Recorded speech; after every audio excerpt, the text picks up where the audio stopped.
live in the next 15 seconds. Give me 1 sec. I need to get the interacting up. Yeah. It's Yeah, disappeared. You should obviously press the eye icon on the game and maybe mute the sound in your Windows sound mixer. Alright. So you. Oh yeah. I don't know if it's in the background, but Yeah, it is. So just. Okay. Yeah, just So gonna... There we go. Yeah. Got it. Yeah. So yeah, I'll it's yeah. perfect No. when you have Say again, Schlumpf?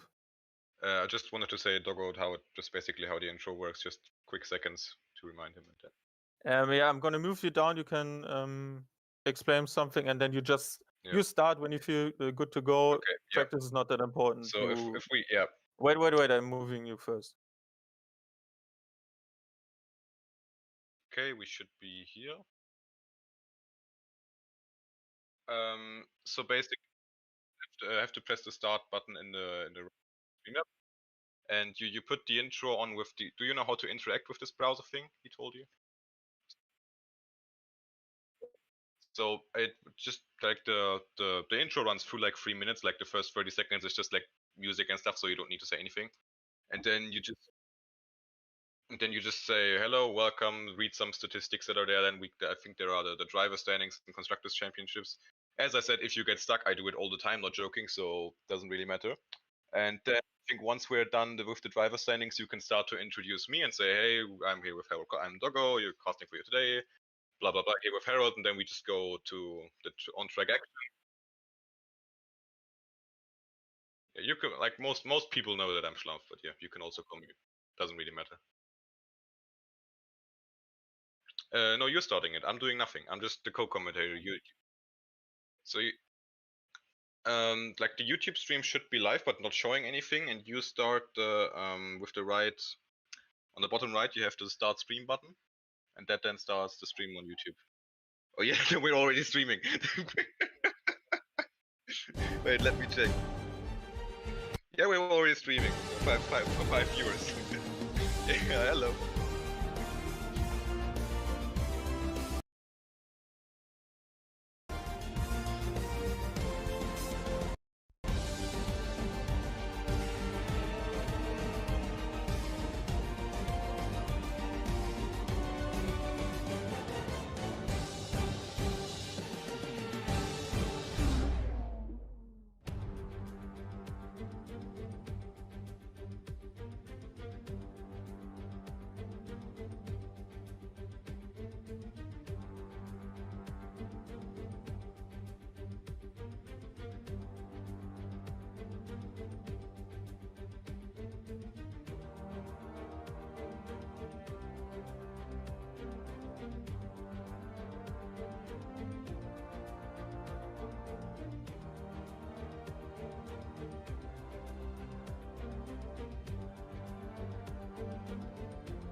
Well, hello, Doggo.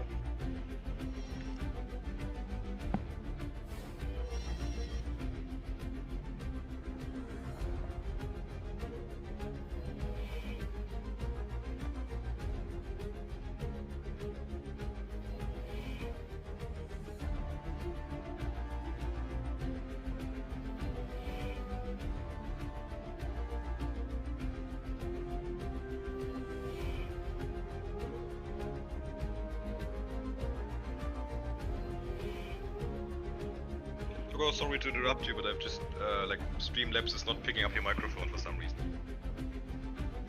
Ah, I forgot to unmute myself. Classic. Yeah. Anyway, down in 8th, 10 points for Racing Point. Apologies for that. And then 1 point behind in P9 is Alfa Romeo. And then in last with no points is Ferrari. So let's see if they can do something today.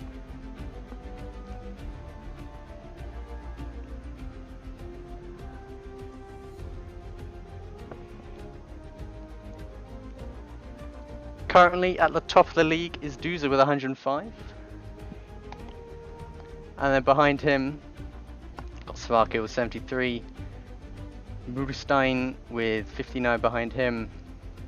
And Flo only just behind him with 55. And then down below him, down in 5th place, we've got Benno and Adzul 5th and 6th with 43 and 41 respectively. Another close battle there. As we will now head on to track with free practice 1. Oh, sorry, free practice just getting underway. I have no game audio. There we go. Got a few cars getting out on track already. We've got the McLaren of Mulstein and Venashus getting out early. Got half an hour of practice to get up and running. Gonna see a wide range of running here. You could be seeing medium, hard, soft. Really trying to get used to that different tyre compound because we could really be seeing some alternate strategies here if people want to go for it. That soft, medium, medium is going to be fast but aggressive, so we could be seeing a lot of stops there. Yeah. Gonna be quite interesting as well how the packing order lays down, because I can tell you a bit about the natural order here, because what we have is we have like sort of 2 leagues within one here. Because let's just say in this league there are 2 sort of groups, because one really fast people and then another group with also fast people, but they're just not so fast. So oh, we got a spin already from Venu's house. Sorry to interrupt there. The Williams spinning no off in turn 3. Yeah, quite tricky there, of course, to get the traction down in the new game. So basically we have the, I think, top 6 or 7 drivers like having really good pace. Leading that pack at the moment is Duza. He's of course the championship leader. To give you some context, he's to his pace. He's now, I think, officially a regular point scorer in the AOR top split. So his pace is quite impressive. And then we have got Sparky, Duza, Mühlstein, Benno, Adam Lewis, and yeah, sometimes a few other people who maybe I've forgotten there, also in the top mix. And then most time we have a gap from half a second to a second behind that, and then pretty much the other guys also fighting very close. And this can sometimes lead to very entertaining racing. Basically, if some of the top runners falls behind and then has to make his way back to the midfield. So yeah, Schnittchenliga, first league, usually never disappoints when it comes to action. Well, let's hope so. Bahrain is usually a track that can really pull up some drama. If we take a real life, for example, last season, I know it was a bit unorthodox with George Russell in the car, and of course that was on Bahrain short as well, but that was a pretty mega race. I mean, even the non-short track produced a pretty good racing up and down the field. And of course now we don't have the overall domination of Mercedes as well to kind of dull things down. Hopefully it'll be a bit more even here as an AlphaTauri goes fastest, so I think that just proves my point. Yeah, I just got feedback from the chat that we're both a bit quiet, so if you could like make the game a bit less noisy and us a bit louder. Yes, I can do so. Just give me 1 second. Yeah. With the pro setup. So basically I think that didn't get through what you did say in the introduction, so of course yeah. welcome to my side from Dogo, from my side to Dogo. So he's casting. Ooh, another McLaren first time spin around there. now. Yeah, this is definitely not what I was planning to be doing today, but I'm happy to be here, happy to give it a go. no harm in it, Yeah. I guess. Yeah. No worries. Usually a lot of fun. I think was so. it like 20 or 30 minutes ago where I said like, hey, do you want to cast? And he was like, I was yeah. like, Okay. I guess. I don't know. I've always messed around with the idea. I tend to just annoy people by screaming at them as they race, but Yeah. But actually, your commentating is commentary is quite entertaining when you're racing. Because I remember yeah. because we know each other from the social races quite well. Mm. And basically, when one of us crashes out, like most of the time when people commentate, it's just screaming. But with you, it's just like it's something in there, yeah. Thank you. Well, yeah. I feel okay commentating the action. It's the filler bit you're probably gonna have to forgive me. Forgive me for No if I'm worries. a bit slow. But I'll give it my best shot for you guys. Whoa! As Sparky goes for a big spin into the gravel there. Does he keep it on the wall? Oh, no damage done. Tank slapper on that exit curb there. It's quite deceptive, but quite a tall curb. So if you run too far out wide there, you can really bottom out the car and it can do exactly that, spin you off. Yeah. So talking a bit about Sparky, he's basically our runner-up in the championship fight to do so, with I think 30 points behind now. So he's of course looking to for a good result today to catch up. He's going to be pushing hard. Yeah.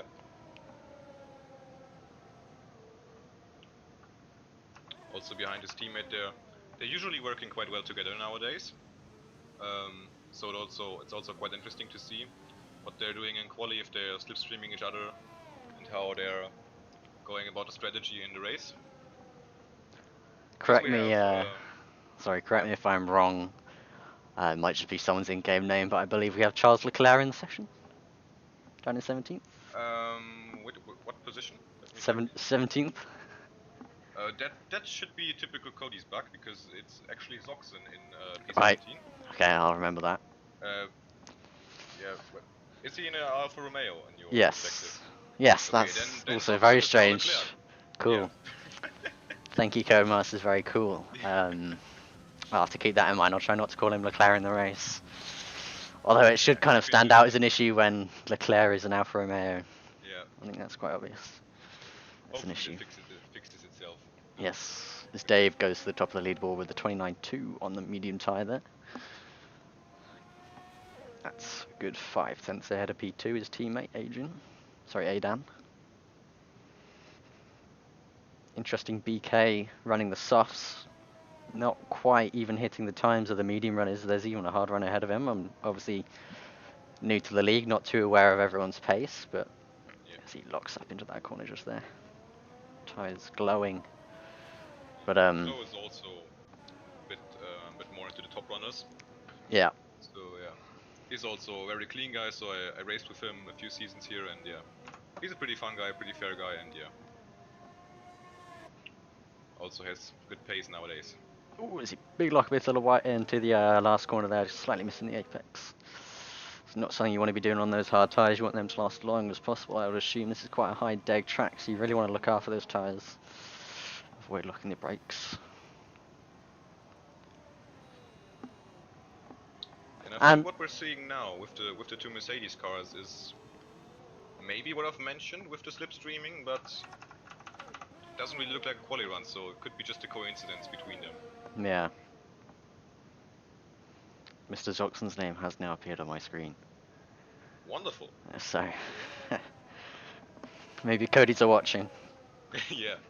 Like, quick, fix that. I mean, while you're at it, I mean, I have a list of things that I'd like you to get on with, if you don't mind. Yeah.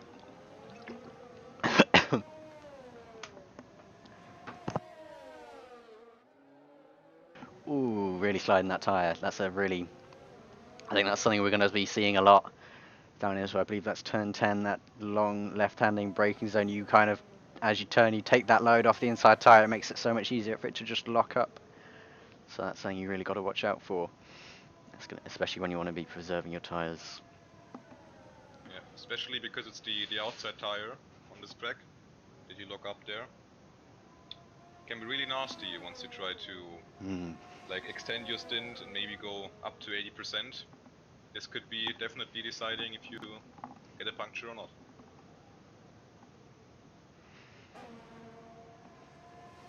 Another interesting thing with Bahrain is that, of course, now we have we are running in the daylight, so track's going to be much hotter, tire wear is going to be much higher, tire temp's going to be much higher. So I think the overall setup characteristics with understeer and oversteer shouldn't change that much. I think basically all the front-runner teams have like done their setups now, of course also for night conditions. Yes. And yeah, I Sure. think that's the reason why we're seeing so many lockups here, is because now they're of course used to driving in the night condition when the track is a bit colder and the tires are a bit stickier, and yeah. Yes, that's definitely something that they're going to be, what you would hope they're taking into consideration for this session, that it's not necessarily going to be not necessarily going to be 100% accurate, but I'm sure with the amount of external practice that they've done, they'll be very aware of where their car needs to be come the night time.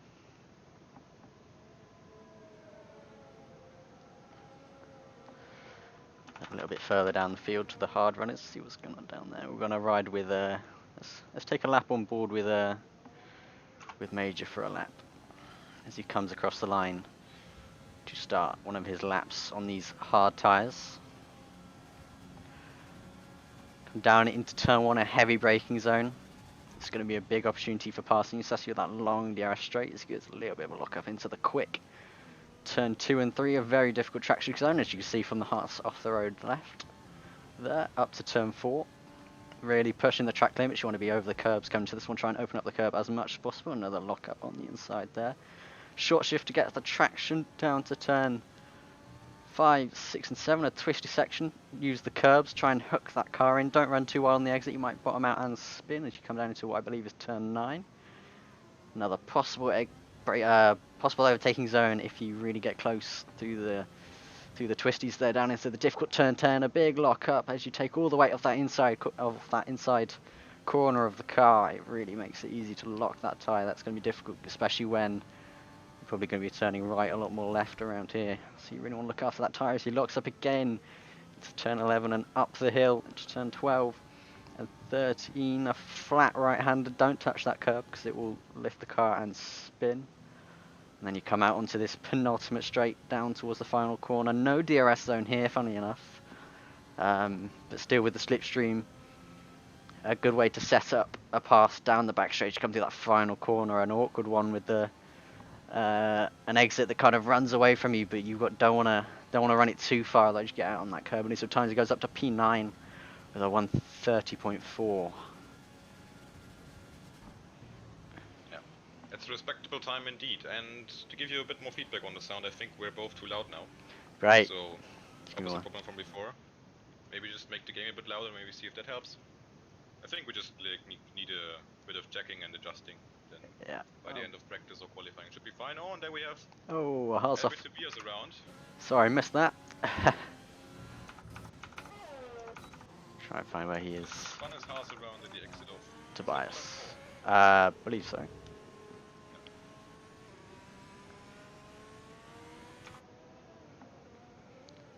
Four laps done on that hard set, so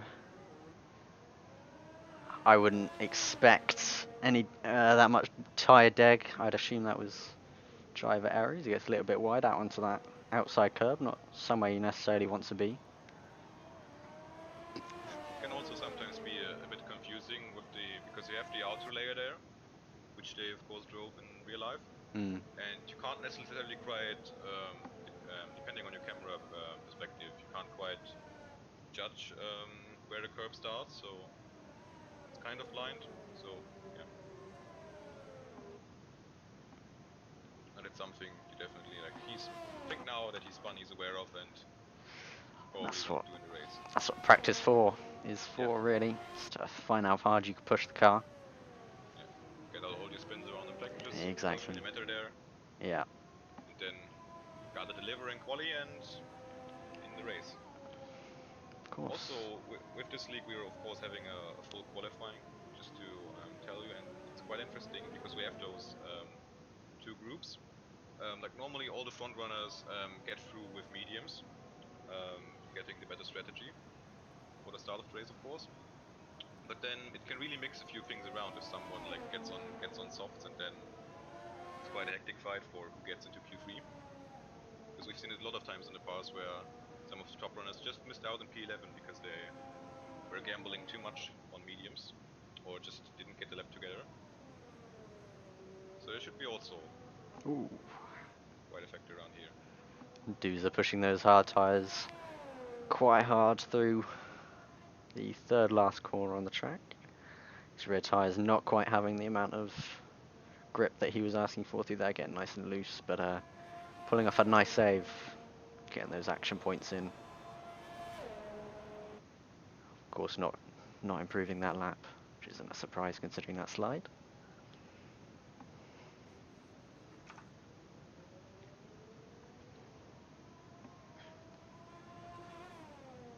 So we now got Dave out on an out lap.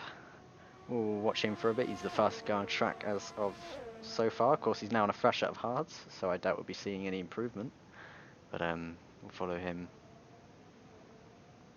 for a little bit. See what kind of pace those top runners are going to be running in that second stint, assuming they can get those mediums through qualifying. So Dave at the moment is roughly 6 tenths ahead of Adam, but then behind, only a tenth behind Adam, so 7 tenths behind Dave is Unsere, of course, on the hards. So their lap times should be quite equal when it comes down to same tires and quali.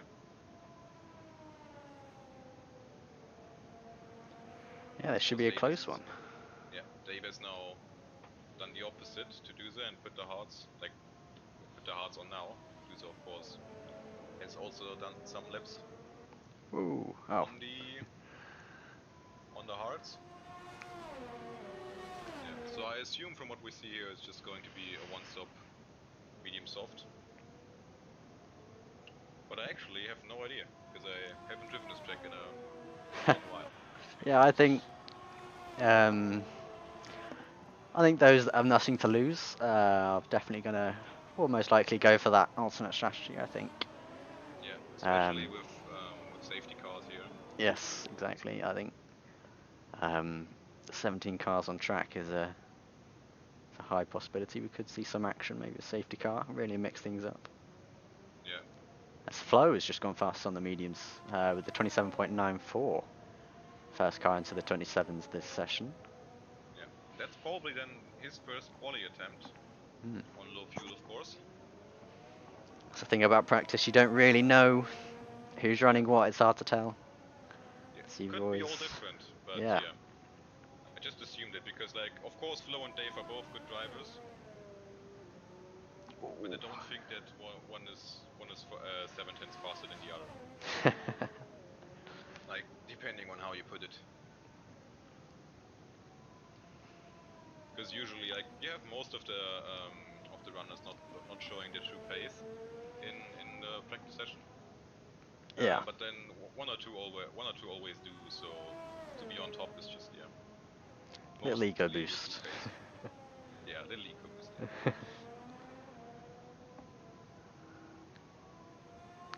It showed for a moment Aiden was running the softs, but that's now quickly switched back to the hards. I was quite disappointed. Hopefully we could see. I was hoping we could see some fast running, but maybe not. Codemasters, if you're still here, you need to fix that one as well, I guess. No. Speaking of Codemasters, okay, I'm still in lobby because just like you can't really script that. The second you said Codemaster to watch it, my game just closed. Oh. And I was facing my desktop, like what? Great. Yeah, well, be glad you're not in the race then.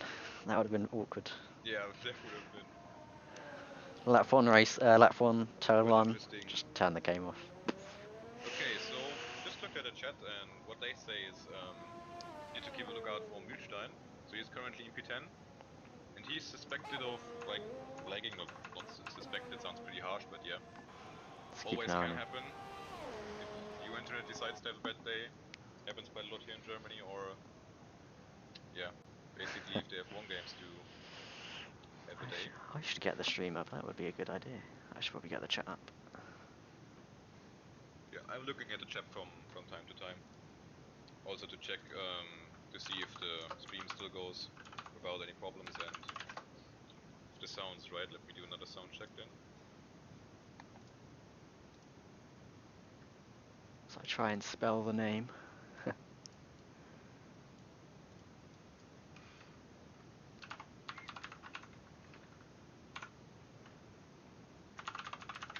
There we go.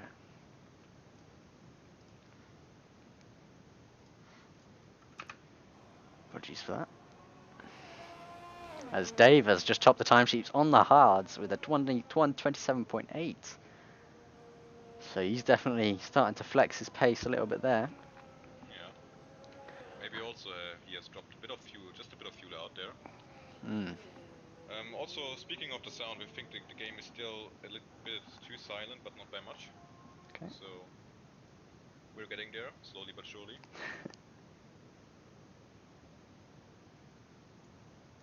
Okay. Got a yellow flag, never mind. As Venasius goes fastest with a 27.811 on those medium tyres. Now I'm confused as to whether he set that, as Dave set that time on the mediums or the hards. I assume he's now switched back to the mediums. I assume that's what that means. Yeah. But Yellow flag, speaking of that, was caused by Dann, who lost it in the first couple of corners. Maybe a bit too aggressive on that direction change and a bit too much weight transfer. Can spin the rear around here. Oh, and speaking of spins, there's the Williams around. And that's Vinicius actually. cheeky flick spin back onto the track. Let's hope there's no one nearby. Nah, he got back on nice and clean. Pushing those medium tyres to the limit. Clearly, as he goes top of the timesheets and then spins shortly after, he's really... Yeah. I Probably think... was trying to like set a perfect lap and then Yeah. just see like maybe I can improve. Ah, no I can't, so yeah. Really, That's I think, probably yeah, probably peaked on good that first lap. Yeah. Good sign that he knows what he's doing. Got a few softs starting to break out into the field further down. Got, we'll go along with BK out on his outlap at the moment. Currently down in P13 with a 1 minute 30.3, but I'm gonna... He's spotted that fresh set of softs on with about 6.5 minutes left in the session. Let's see if he can make his way up the leaderboard. It's only free practice, so it doesn't necessarily net him anything, but no harm in it. There might be a possibility of a late safety car that can bring softs into the game. It's good to have that knowledge.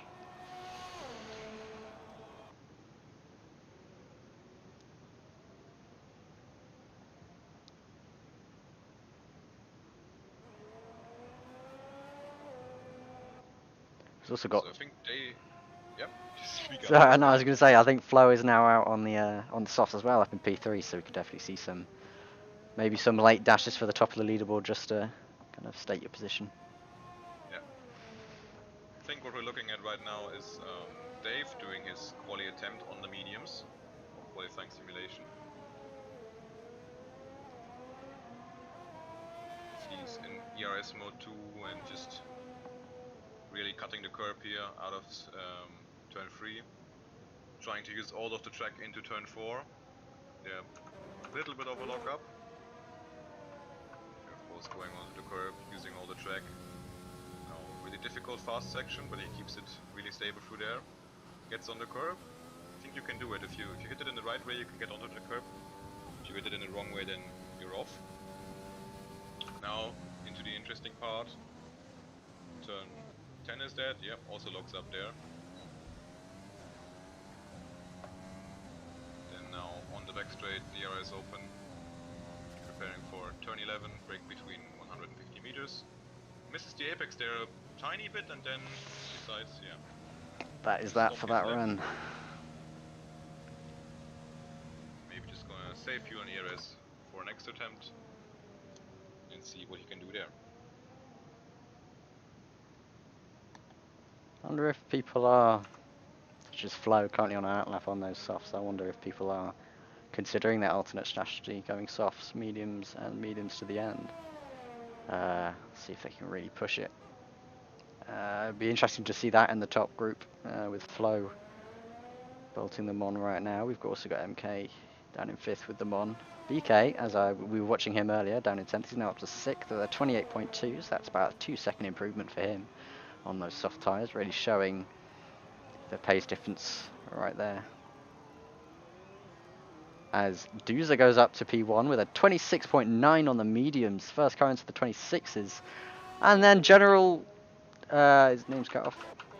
I think it's General JJ, yeah. General JJ on the softs, going even faster. Not to confuse with JJ, because we have General JJ and then another JJ in the league here. Oh no. A 26.7, that's a stonking time on the soft tyres of course, but still. The way it looks, that could get quite interesting in Q2, of course. Oh yeah, of course, you do the full qualifying, you're going to be seeing soft running. That's my mistake. It's going to be very hard to predict now. Oh yeah. Where the cutoff time will be, if people switch from mediums to soft and the other way around in the last minute.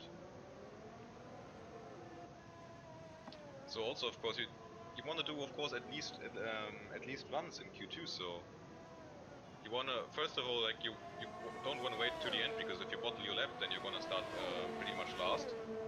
But then you want to be safe with your first lap, because if you go out again, you're going to destroy your tires. So gonna be very interesting. Looking forward to that. Of course, like 2 minutes in this practice session remaining now, so people will be going on the probably fastest laps now. And yeah, then we're on to Q1. So right on board with Vinicius here as he comes up to set his next lap. See if you can get back to the top of the board with those soft tyres bolted on. Turning the engine up, turning the DRS up, max deployment, DRS wide open as he crosses the line to start his lap. Let's see what we can do. Got a little bit of traffic ahead of me. We've got General JJ, who, unless he's on a lap, should get out of his way. I'm sure he won't be too disturbed as we've got a slow Alfa Romeo over there on the right. I think that was Herman 26 just getting out of the way. Oh, as General JJ spins off to the inside, gets out of the way of Vinicius just in time. But yet another example of how you can really push too hard into that corner and it can bite back. As we've also got the other Haas of LP Tobias out wide there. I don't know if that was a mistake or trying to get out of the way of the cars behind. As he goes quite wide into turn 10, and I think he's now going to abort that lap. Yes, he is. It's an unfortunate mistake. It's Dave coming out now on those softs to finish off the session. I don't think he's actually going to have enough time to get around to the line. He's only got 1 minute 10 left in this session. Rising Soul giving it a good run for it. His tyres a good run for their money. Really up behind LP Tobias. He should really get out of the way. He was off track early, I guess. He's not going to do so, but Rising Soul will make that pass. As he comes through the final corner, he's going to keep that overtake burning, try and get that exit speed. He's going to return to the pits aboard that lap. There's only 40 seconds left in the session. These are going to be everybody's final laps. Oh, we got a double lock up into the final corner and a bit of a flick spin as well from General JJ as he spins off to the inside of the final corner. Let's hope he doesn't rejoin in front of anyone. Reversing back onto the track. He's also got Doozer off the road. Seems like everyone's off the road currently. So we've got Flo coming through the middle sector, coming up to turn 10. See if he can improve. Sounds like a big lock up there. Also running from behind, so couldn't really see. We'll see.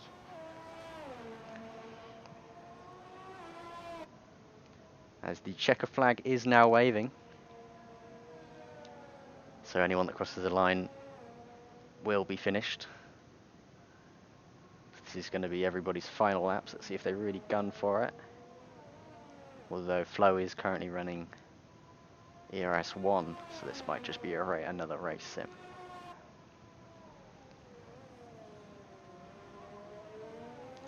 Comes out that final corner getting a little bit loose, asking too much of the tyres as he comes into the pits. He's not going to bother. Venus as Aiden Ruiz going up to P2 with a 26.8. Splitting Doozer and General JJ there on the soft tyres. Good lap from him as we come Back to Venetius, shoving that Haas out wide. I don't know if he was a lap down or whatever. Oh, as he puts himself into the wall. I'm going to go ahead and assume that was intentional, as Venetius does not improve. Stays 7th with a 127.7. Dave Could currently... be a bit of frustration there with some back markers over himself. Yeah. But yeah, only practice, so doesn't really matter. Hopefully no hard feelings carried on into the rest of the weekend. Yeah. Last people should now be ending their laps soon or making their way into the pit lane. Dave may have made that line, Let's may have see, made the line before. We have the Mercedes of Benno coming around the final corner now. He's down in P14, which is quite unusual for the Mercedes driver. Let's see if he can improve. And he can! That's P1. Wow, first car into the 25s, a mega lap from him. 25.9 as Dave comes across to finish that session. And he puts himself up to P2 with that last lap. I didn't quite see what time that was. But that is practice done with Benno taking P1 with a 25.9 right at the end there. A storming lap from him. Dave 4 tenths behind with a 26.3, and then General JJ topping out that top 3 with a 126.7, also on the softs, 8 tenths behind the leader. If we look further down the field, we've got Mulstein just behind them in 4th with 26.765, so only a small amount behind General JJ. And then another 10th and a bit back is Aiden Ruiz on the softs as well. And down in 6th, we've got the MK in the Red Bull with a 26.9, only another 10th behind him on the soft. And then TRT Duza with his best time on the mediums of the 26.9, so he's definitely going to be one to watch in qualifying if he can pull that pace out on the mediums, close to those soft runners that were in the top 5 just there. Yeah, pretty good lap from Benno being 4 tenths in front of Dave. Yeah, also I think sound-wise, quick question to the chat, because I think the sound is now quite okay. Game could be a bit louder, but not by much, so that's personal taste. So what do you reckon, chat? Are the sound settings now good, fine for you? And also, Doggo, what's been asking in the chat is, can you show the track map? Yeah, full I saw track that. map I've put so the you track can- map on now. You can see, everybody can see where their favorite driver is at, spinning around. And yeah, that could of course be arranged. Anyway, the sun has set on Bahrain. We are here for qualifying 1. About a minute into the session. We haven't seen any cars leave the pit lane as of yet. As I say that, we see a Renault mechanic backing out into the night air. I'll try and find who that is. That is Major. Coming to the end of the pit lane, he's going to be first out on track.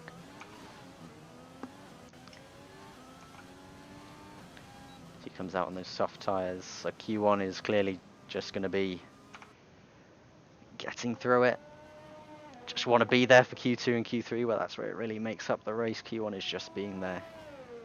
He's got a few more cars to take at the pit lane. Yeah. So basically at this point what we normally do is we have a sort of game where we're trying to predict the drivers that don't make it through, or the race prediction. That don't make it this through. is your first time around. Oh, I'm happy to give it a go. I'm not scared. You might think okay.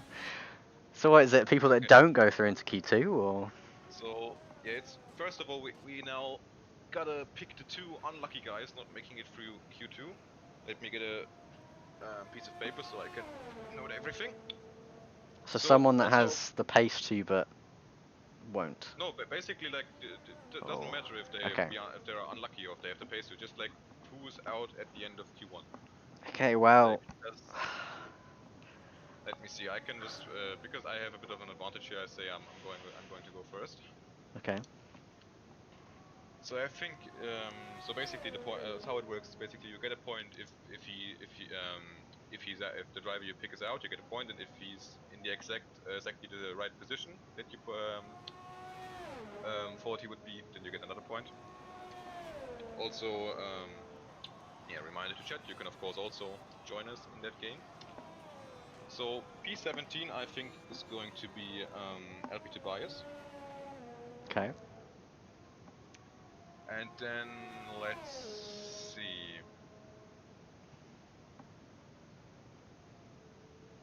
probably going to pick. I don't know. The thing is, it's quite a hard track here. To really get your lap through if you're not Yeah. that confident, as we already have yellow flags in sector 3, but that's, I think, just People cars slowing backing down up. there. Yeah. So I'm gonna go with Zoxen in P16. Okay. Now it's your turn. I'm going off what I saw in that last practice session, so I'm and what you said so far. So we have actually got a Haas off the track in sector 1. Just double check who that is. That should be Alpi Tobias, as he's the only Haas in the session. Oh no, General not JJ has nice. retired. And he's retired, and that makes things a lot easier. All right, well then P17. I'm gonna guess. Now this is a real bold prediction, but I'm gonna say General JJ is gonna be P17. Depends. Maybe someone's gonna crash ahead, and then. So as Maybe. long as I think someone would have to be disqualified to be behind him. Yeah, that can also happen. Doesn't happen that often, but it happened in the past, quite a few times. People actually got disqualified for driving the wrong way or something like that, because the game is quite harsh when it comes to that. Yeah, I've seen that happen before a few times. So we have our first time on the board from Major with a 126.8. So just to get it right, your P17 prediction is General JJ. P16. Yeah. I will say P17. P17 would be JJ, and then P16 I will say. Ooh, as Dave goes with a 26.0.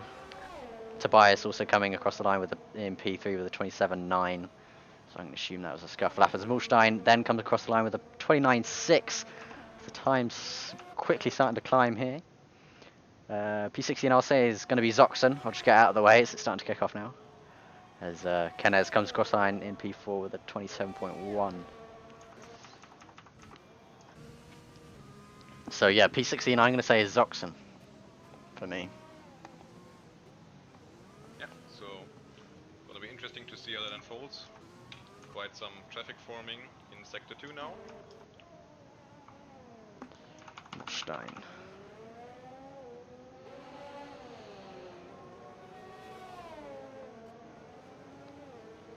Big lock up into turn 10 for Mulstein there. So that's not going to happen on his quali laps. Otherwise he's going to struggle to improve from where he is.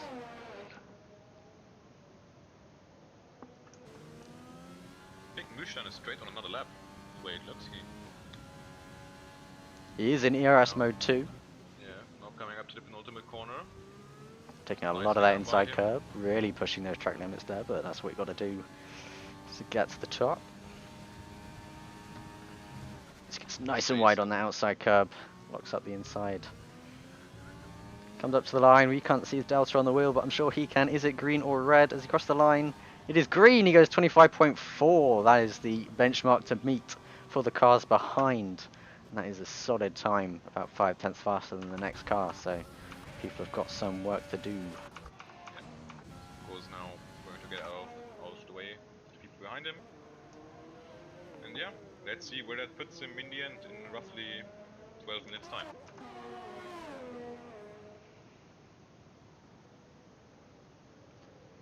As I think that was Aidan Ruiz going into third there with a 25.9.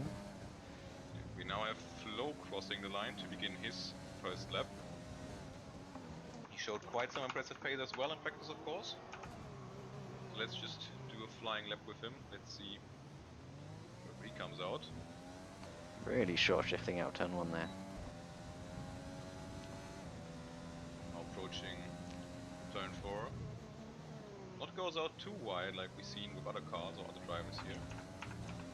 Now encounters a bit some traffic, but doesn't really block him, so should be fine there.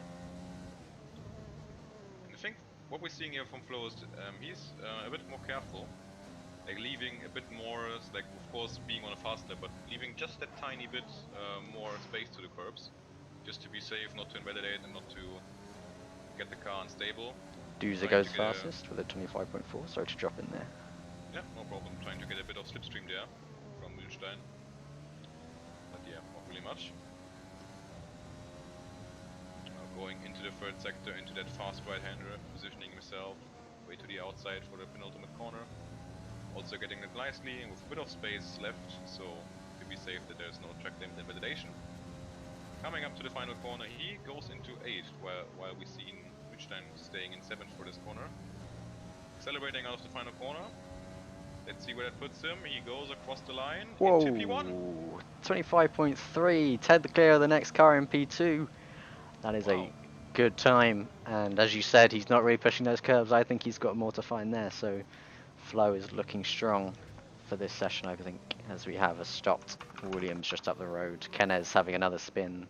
I say another spin, not sure if I've seen him spin yet. That might just be me. Yeah, so he's on a flying gap, so that's probably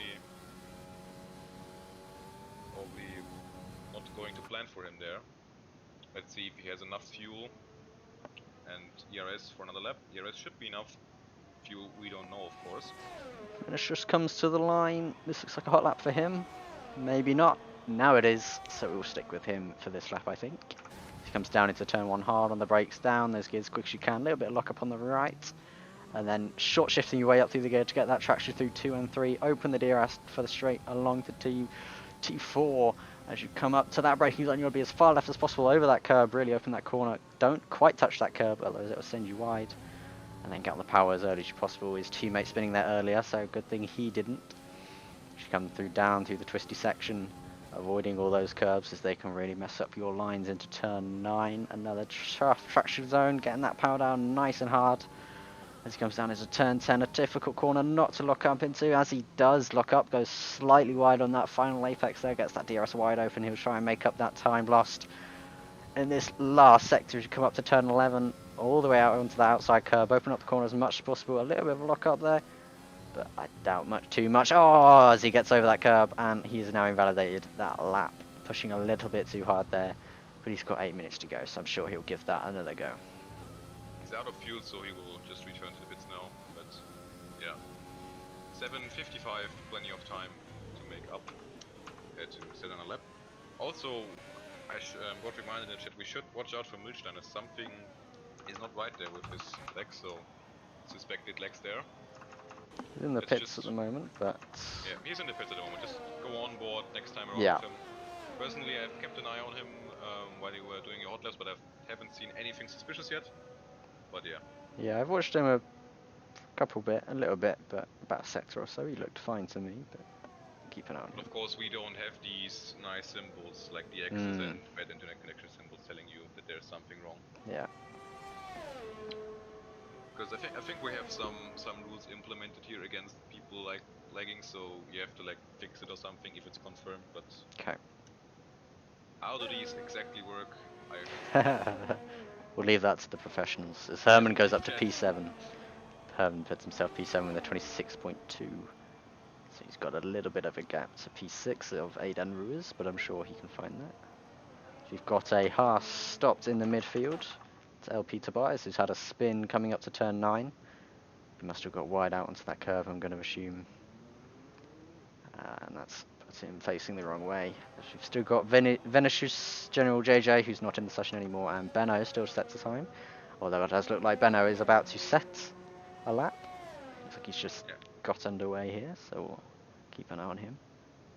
Yeah, looks like Benno is on his hot lap right now. He has Zoxon ahead of him. Well out the way. Looks like to be on a hot lap, but he has now cleared him, so that shouldn't be a problem anymore.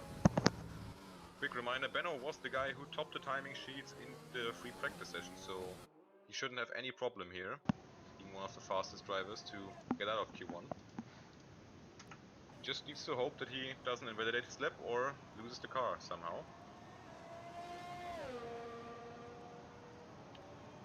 As Venetius now is back on track as his teammate. Crazy Ken is both Williams now out. 5 minutes and 40 seconds left in this session as Benno does go purple in the middle sector right there. So we should keep an eye on him. But we've got about 5.5 minutes left in this session, so most cars are in the pits currently waiting for that final run. But very soon I'm sure we'll see a flood of cars pouring out to secure their place. Quick lob up around the final corner, comes up to the line now, and he's in P4. Just another good lap. 1.5 tenths behind Flo, so he should be through.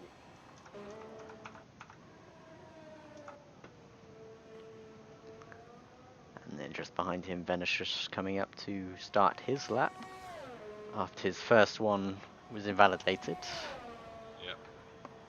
Yeah. Someone says Mulstein has been cleared, by the way. We don't need to check him Okay, anymore. wonderful there. So yeah, could be quite difficult for Venetius now because like he definitely has that lap time in him, but it's the mental side of things that starts to kick in now because he spun once and validated another time, so he knows he can do it, but yeah, he gets loose there again. So he definitely can do that time, no question about that. But it's actually bringing it over the line in one piece. Yeah, with struggling with at the moment. only 4 minutes and 20 left, he's really got to get on with it. Yeah. As long as he I don't can think get he over even the do line. another pit stop now, so he just needs to finish that lap. Maybe he has another enough fuel for another one.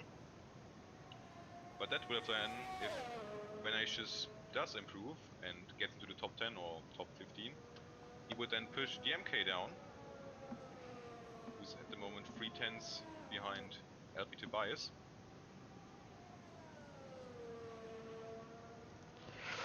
And he's invalidated. He's invalidated. So, looks like he has enough fuel, but yeah, he's now under a lot of pressure to get out of this session. He's really pushing hard for a Q1 session. He really doesn't need these mistakes to be coming out, so this is his final chance right here. Also, what we of course don't know is on what tire set he is, because let me quickly. But it seems like he's on 2 lap old softs already. So maybe tire wear will now also start to kick in. So it's not that easy for him now to get out of Q1. See if he can do it anyway. Users just on his out lap, few people on their hot laps, but most of the people still in the pit lane, waiting a short amount of time more before going out for their final run, if they think they need to, of course. Just out of curiosity, I'm not sure how the game runs it. Is it because it's I've never really done Q1 to Q2 and to Q3. We don't have a full field of cars. Is it 15 and below, or is it the bottom 5 that will be taken out after this No, session? it's P16 and P17 Okay. will be out, and P15 will get through to the next session. Okay. So really, Because also if so really Venetius just needs to get a lap in. yeah, he just needs to get a lap in. Puts him like somewhere P12, P11, he should be safe. But he's now coming up to the final corner, and is he running out of fuel? I don't think so. Not quite. I think he'll have just Got enough. a little bit of rev lag from there, maybe that was what I heard, but didn't sound quite nice engine. But he's now making his run to the line. Looks like he's got his lap in, and he's in Bang, P8. P8. So that puts MK into the elimination zone. He's on his out lap at the moment. So we'll see what he can do. As we're going to ride on board with TRT Loser here, as he begins his hot lap. We'll keep an eye out. See if we've got anyone coming up to the line. It's actually, I stand corrected. We do have a car coming to the line. We've got Crazy Kenneth coming up to set a lap. Very interesting that Loser decided to go out now. Of course, he's out on his old softs. So just doing preparation for Q2 or maybe Q3. Depends on the tires he wants to pick for Q2. But yeah, he doesn't really need to go out, still does it, so respect to him. Yeah, I think it's safe to say the top runners will be safe, so I don't think we'll be seeing them anytime soon, but I think we'll see the bottom 10. And also, Doggo, something that has come up in the chat, can you show the tires? So let's just go over the settings, show the gap to the leader basically, and the Gap to the leader as well. tires. I think everything else is quite good from you, so yeah. Yeah, I saw someone asked. I've got the tires up. As Doozy goes fastest. Doozy goes fast just for the ego. 2 1/100ths of a second above Flo, so I'm sure he'll consider that worth it. Yeah. That's quite some margin to watch out for Q3 then when it comes down. Venetius on pole. Venetius has now run out of fuel on his way into the pits. As we've got MK coming across the line, can he get himself out of the bottom position? He can, he's up to 11. That puts Tobias into the elimination zone, who's currently on his out lap. So that is also something to keep an eye on. He still needs to make his way to the line, he's only has 18 seconds remaining. And he has just blocked a Mercedes. Well, that's never a good sign. Weaving in frustration, that's Sparky behind him. Yes. But no, I don't think he's gonna make it. He's 4 got seconds. 3, The 2. last corner, he's not gonna No, make it. that is him out. So you were right, LP Tobias. Wait, you said Tobias was last, didn't you? No, I said he's in P16. Okay, well then there you go.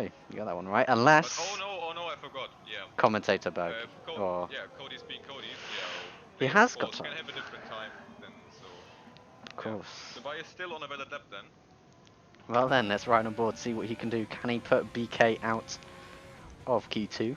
Maybe get So let's see. his He needs way up. about 4 tenths to put BK under pressure, but he's already found 4 tenths in the first sector, so he's close to 5 tenths up on his lap. So if he can just get this through, then BK would be out.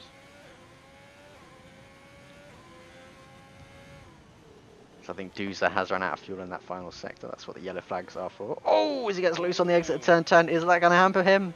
He's really got to get it down for the rest of this We're about last to find sector. out. Still a lot of lap remaining.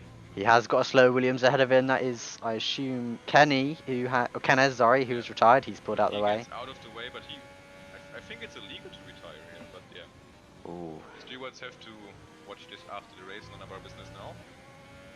Let's see, he's now on the penultimate straight. Comes up to the final corner. Positions the car even to the inside of the curb, not using all the space there. Just to keep it stable, because if he has the time, there's no need to risk and track invalidation. He stays last. But yeah, So LP Tobias is out of Q1, along with his teammate General JJ, who retired at the start. Not too sure what happened there. But that is Q1 finished with the 2 Haas's out, going into Q2. Yeah. So basically, you get a point for General JJ, and I get a point for LP Tobias. So it's equal between us in the nice little game. Oof. So let's We do a that quick each, recap. yeah. Yeah. So Duza in P1, only 200 in front of Flo. Then Mühlstein, 2 Mercedes with Benno and Sparky. Then Dave, Alan Ruiz, Venetius, Herman, Major in the top 10. And then we have P11 DMK, 12 is Rising Soul, 13 is Crazy Cannons, 14 is Zoxons, 15 is BK making his way into Q2, and then out is LP Tobias and General JJ, who set no time because he crashed quite early on in the session. Or maybe had a game bug, could also happen. Like, He's not going to be happy. His car didn't want to move anymore. Put it that way. Here we are, Q2. We've got 15 minutes this time, and we'll lose 5 cars at the end of this session. This will be the session where we'll be seeing teams run their race set. So we're going to be seeing... Yep. This is our first indication of what strategy difference we're going to be seeing going into the race. Especially worth looking out for tire choice here. So let's do the game now. I would say I'm going to start now with 5 drivers again. Okay. So in P13, no P13, P15, I'm gonna go with the guy currently in P13, which is BK. Then I'm gonna go P14 with the guy in P14 Rising Soul. Then P13 is Zoxon. Then I'm just gonna go a bit on the riskier side here and throw in Crazy Canis in P12. Okay. Because stuff can always happen with invalidations or spins. And then, yeah, in P11 I'm gonna pick Major. So now your turn. Just give me 1 second. Oh, I got my sort out. There we go. So P15, I'm gonna say it's difficult. I didn't really pay attention to the midfield that last qualifying session, which was probably a mistake. But I'm gonna say BK P15. Then I'm gonna say Zoxon P14. I'm also gonna say Kenez P13. And then after that, I'm really not sure. I'll say I'm gonna Rising Soul P12. and I'm going to say, I think someone's going to get unlucky. I'm going to say Sparky P11. Oh, that's quite a statement, but of course. I really don't know. Yeah, but of course, But it it's can always happen, possible. Yeah. Yeah, like if you take a quick look at the history, it happened actually more often than you think here, because we have those pace differences. Mm. And of course, if you do everything right, but you still have a fast, like a car from the midfield in front of you that's also on a fast lap, he doesn't need to let you through, so he's not gonna do it. So yeah, even if you do everything right, bad luck can get you out here, and yeah, You're never safe. I mean, as we saw that, of course it didn't impact him, but I'm not sure who it was. I believe it was Sparky at the end of Q1 was blocked by the Haas at the end there. So of course they were both on laps, so not necessarily illegal, but it's always possible, so as you say, with the pace difference we have here. Yeah. So looking at the tire choice, field is quite mixed, although most of the drivers are running mediums. Oh, Soft Aiden. runners.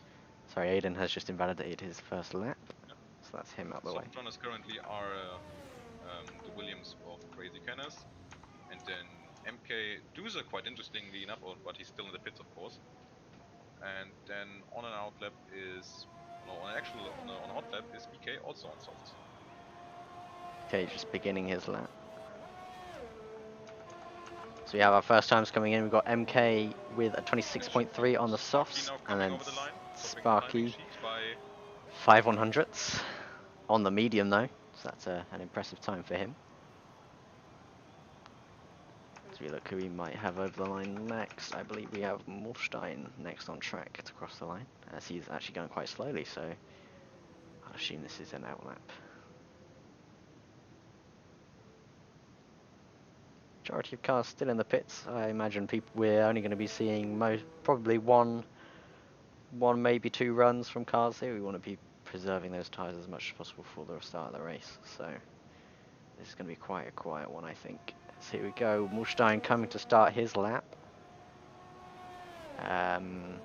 Interestingly, that was a time lap, even though it wasn't pushing, but that does technically put him P3.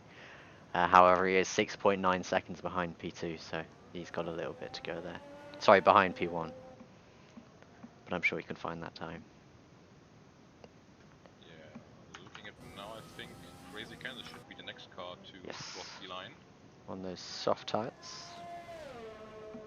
So let's see if he can go faster than MK or even faster than Sparky here. Because although the times are respectable, I think drivers can go a lot faster. There he goes, P3. Goes P3. Aiden goes P3 just after him, so pips him in the medium tyres. But 8/10 still behind the leader, so there's still a lot of time to find. So that's BK now making his way into the pits. He was one of the first guys out on track, but he invalidated his lap, so needs to come in now, change tires and put in a bit more fuel, and then probably will go out again. Maybe for 2 more runs or for 1 more run. We don't know. Flo now starting his lap on those medium tyres, so in a minute and a half, we'll be seeing some more action at the top. 3-5. Morstein coming up to finish his lap, and he goes P3 on the medium tyres, still 5/10 behind that leader. The MK still holding on to second place there on those soft tyres. So let's see how long he can hold on as the track now starts to quieten back down again. Not that it ever got very busy. We have got Kenners out on another lap. He's really giving it some through there. Well, I'm going to assume this is an in lap because he has not got any ERS on.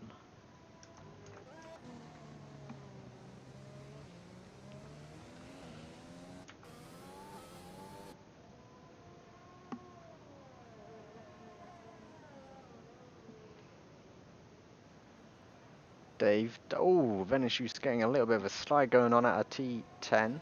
Dave dodging out the way for him. He hasn't opened his DRS though, so I'm going to assume he's aborted that one. Or he was never on a lap, who knows. As we've got, who's that? I assume that is Flo. That is Flo coming up to finish his laps. That's right on board with him. As he comes through the final corner, what can he do? Expecting good things as he comes across the line, open that DRS. And he goes P3 just behind his teammates, 6/100th, sorry, behind the leader. Only 1/100th behind his teammate MK, but on the opposite tyre. So this is definitely... Very respectable pace, of course, now. Yeah. From the two Red Bull guys. And I think having two cars close together on different strategies can be quite beneficial. Yeah.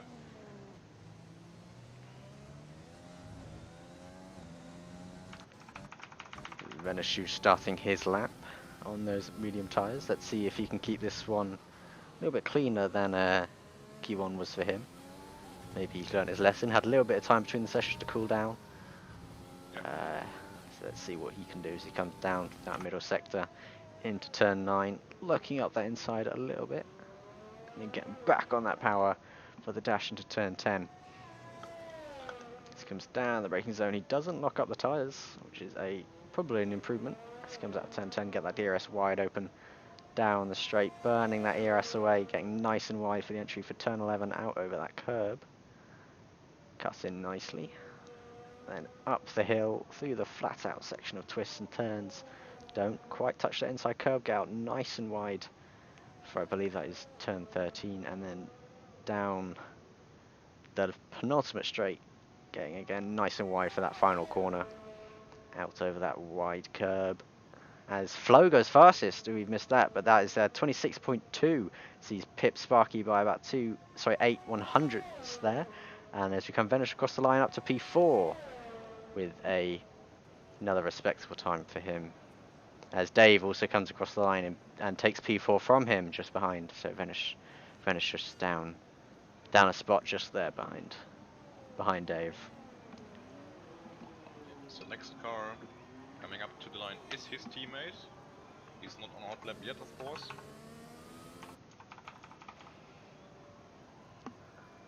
Finally got some of the lower fields starting to emerge from the pits. We've got Rising Soul currently on a lap here. Comes up through that middle sector into that final sector. Again on the medium tyres, there's only a few cars out on softs currently. We've got 3 cars on the soft tyres currently and only 1 with a lap set. So Yeah, I don't think Duze is going to go on a softs. Like, he has done it in the past sometimes, by picking the other strategy and hoping for a safety car or for carnage behind him. Because if you are the leader on soft, it can work out for you if you can get away from the whole pack and the whole field.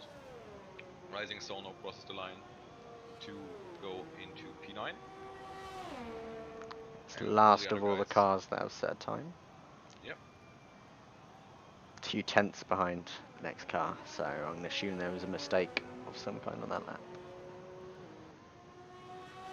Yeah, but he should have enough time now just enough time now to get back to the pits and out again for one more run.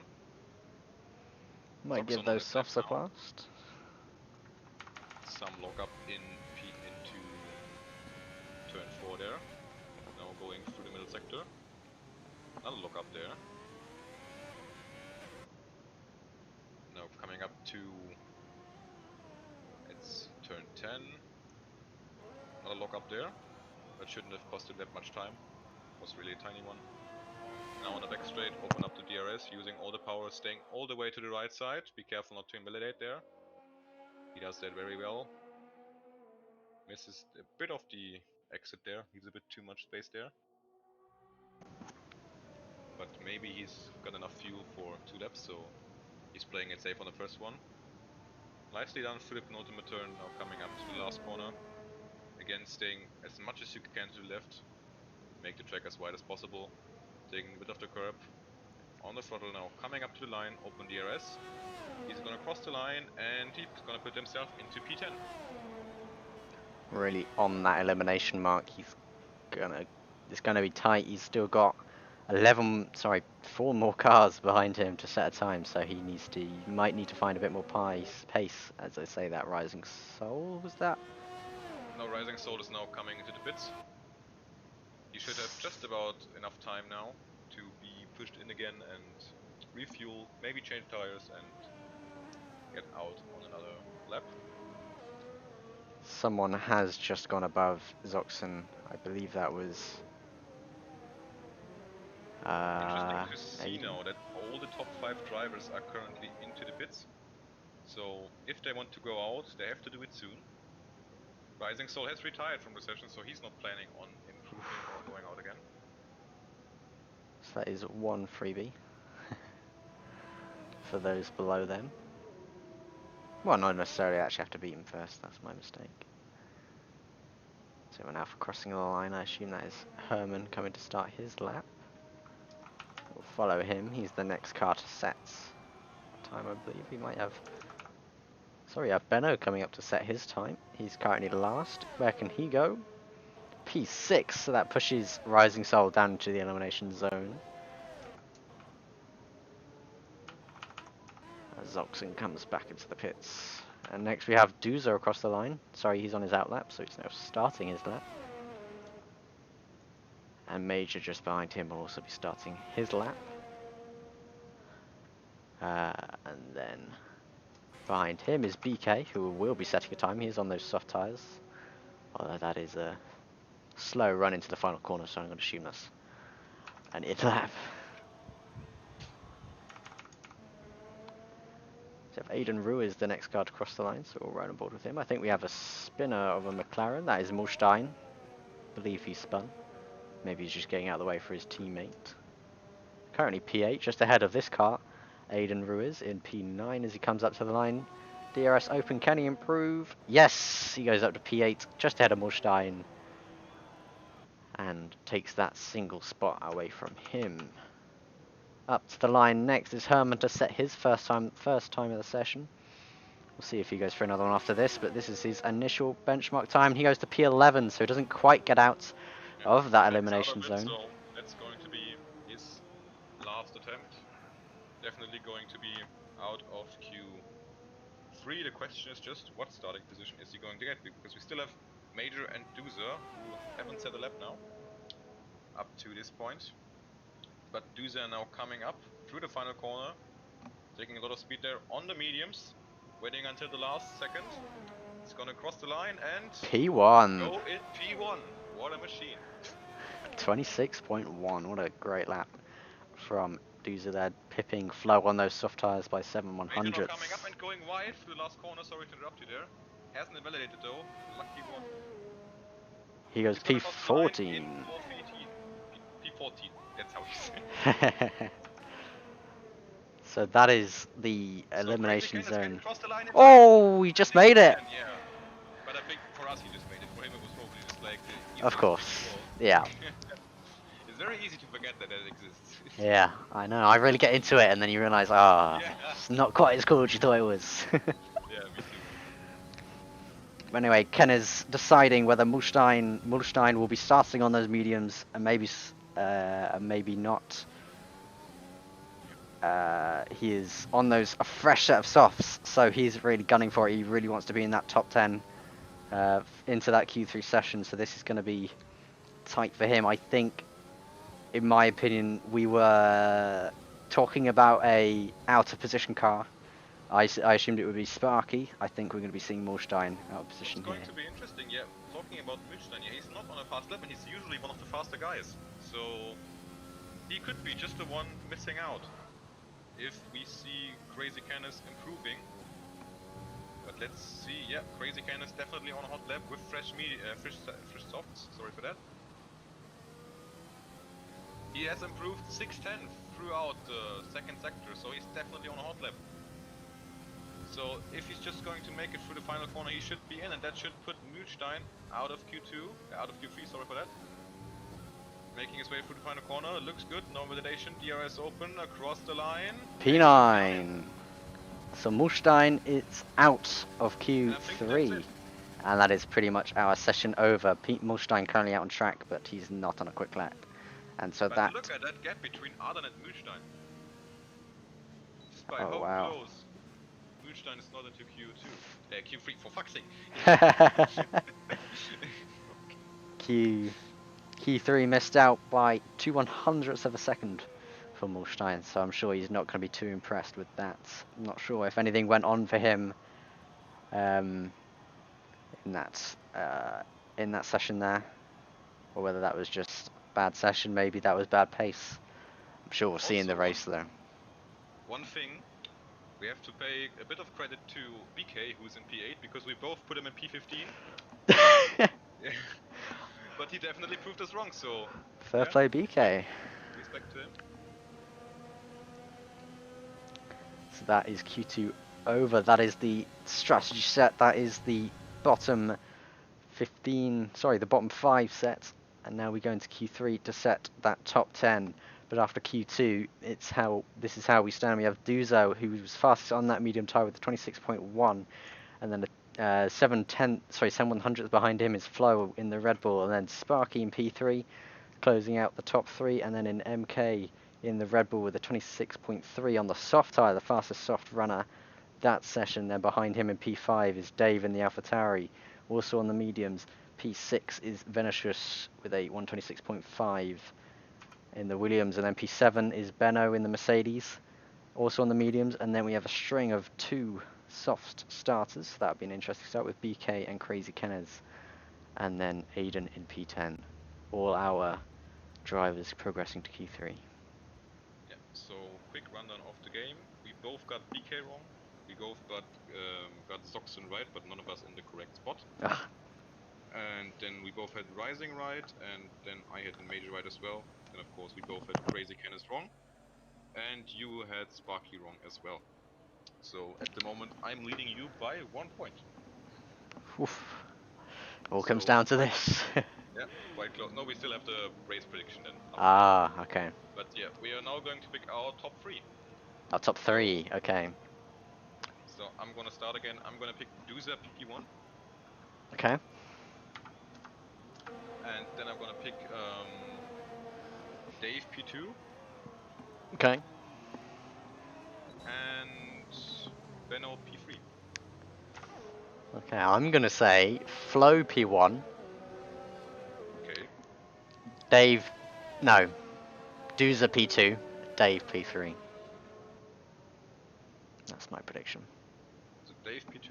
Interestingly enough, no one of us has Sparky in there. He was also P3 in the last session. He's a very, very good qualifier. And yeah, runner-up to the championship, so let's see if he can. So just get that. You have Flo, Dave, and Duza. Flo, I think it was Flo, Duza, Dave. Flo, Duza, Dave. Yeah. Just mark some unreadable errors here, so change them around. Yeah. So sorry, I have to leave you for maybe 2 minutes or so, but I'm gonna be back soon. So I'll hold it down for you, don't you worry. Yeah. So you're going to be following Duza first out on track by quite a margin. So he's going to be first to be starting his laps. So I think we'll ride up on board with him as he slows down, gets a little bit of warmth into those soft tyres. Don't want to be working them too hard, want them in a good state of wear. But of course you do want some temp going into your lap. As he comes through the final corner, power down, hammer down.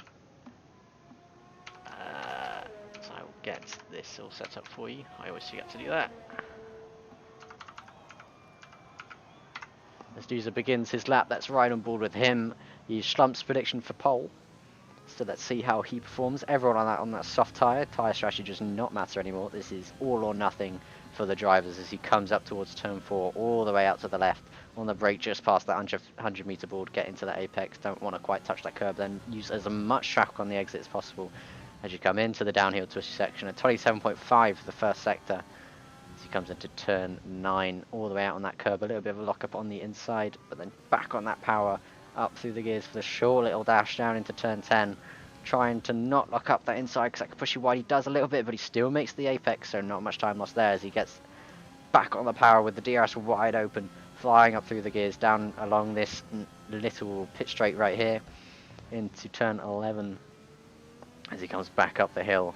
Into this twisty sack of flat out corners. Don't want to touch that inside curb, it will send the car spinning all the way out, maximising that outside curb to open up turn 13, I'm guessing, as much as possible onto the penultimate straight. No DRS here, but there will be out of the final corner as he turns it in, clips that inside curb, get on the power as soon as you can, get the car straight as soon as you can, cross the DRS line, wide open, burning that ERS. His cuts across the line is a 25.0 is the benchmark And Benno doesn't quite beat that behind him. He's 2/10 behind. Next is Flo, who goes fastest, is a 25.04.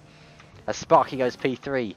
Next will be Vanashus, sorry, as he goes P5. Aiden down in P6.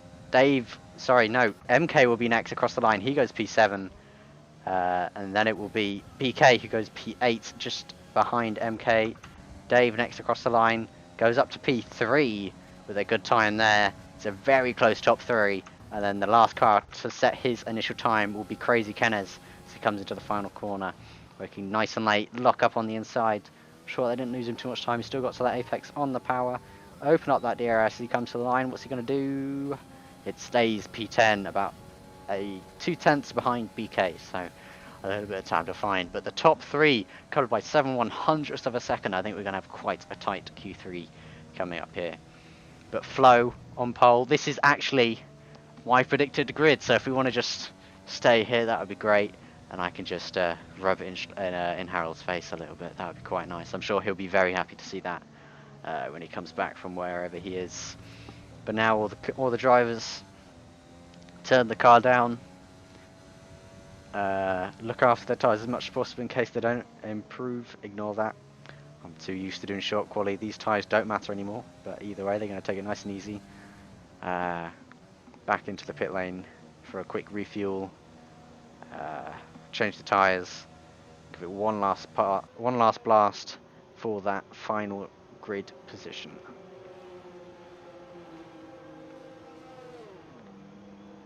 Quick look down the grid as it is. We've got Flo P1 with a 25.047. And then just behind him is Duzo with a very close time, only 4/100ths behind, and then only 7/100ths behind again is Dave, closing out that top 3. And then P4 and 5 we have the 2 McLarens of Sparky and Benno respectively, also very close on pace to each other, although there's about 2/10 between him, Sparky and Dave. And then just behind them is Venushush, as cars are going straight back out there. Duza straight back out on track. So we'll follow him. But Venushush just behind Benno. Quite a big margin between those two, about 4/10 there. And another 2/10 back is Aiden Ruiz, down in P7. Then P8, another big gap back to MK in the Red Bull. And then BK behind him, another 4/10. And then another 2/10 back to Crazy Kennez in P2. But I'm sure they'll all have time to find. But Duza getting straight back at it. I think he's really going to be gunning for 3 runs maybe this session. He's got a fresh set of tyres on. No one else is out on track currently, so he's got a nice fresh track for him to run right here. As he gets out, he really wants to find that. I think he knows he can find the extra 4/100th that he needs to pip Flo right here. So this should be interesting for him.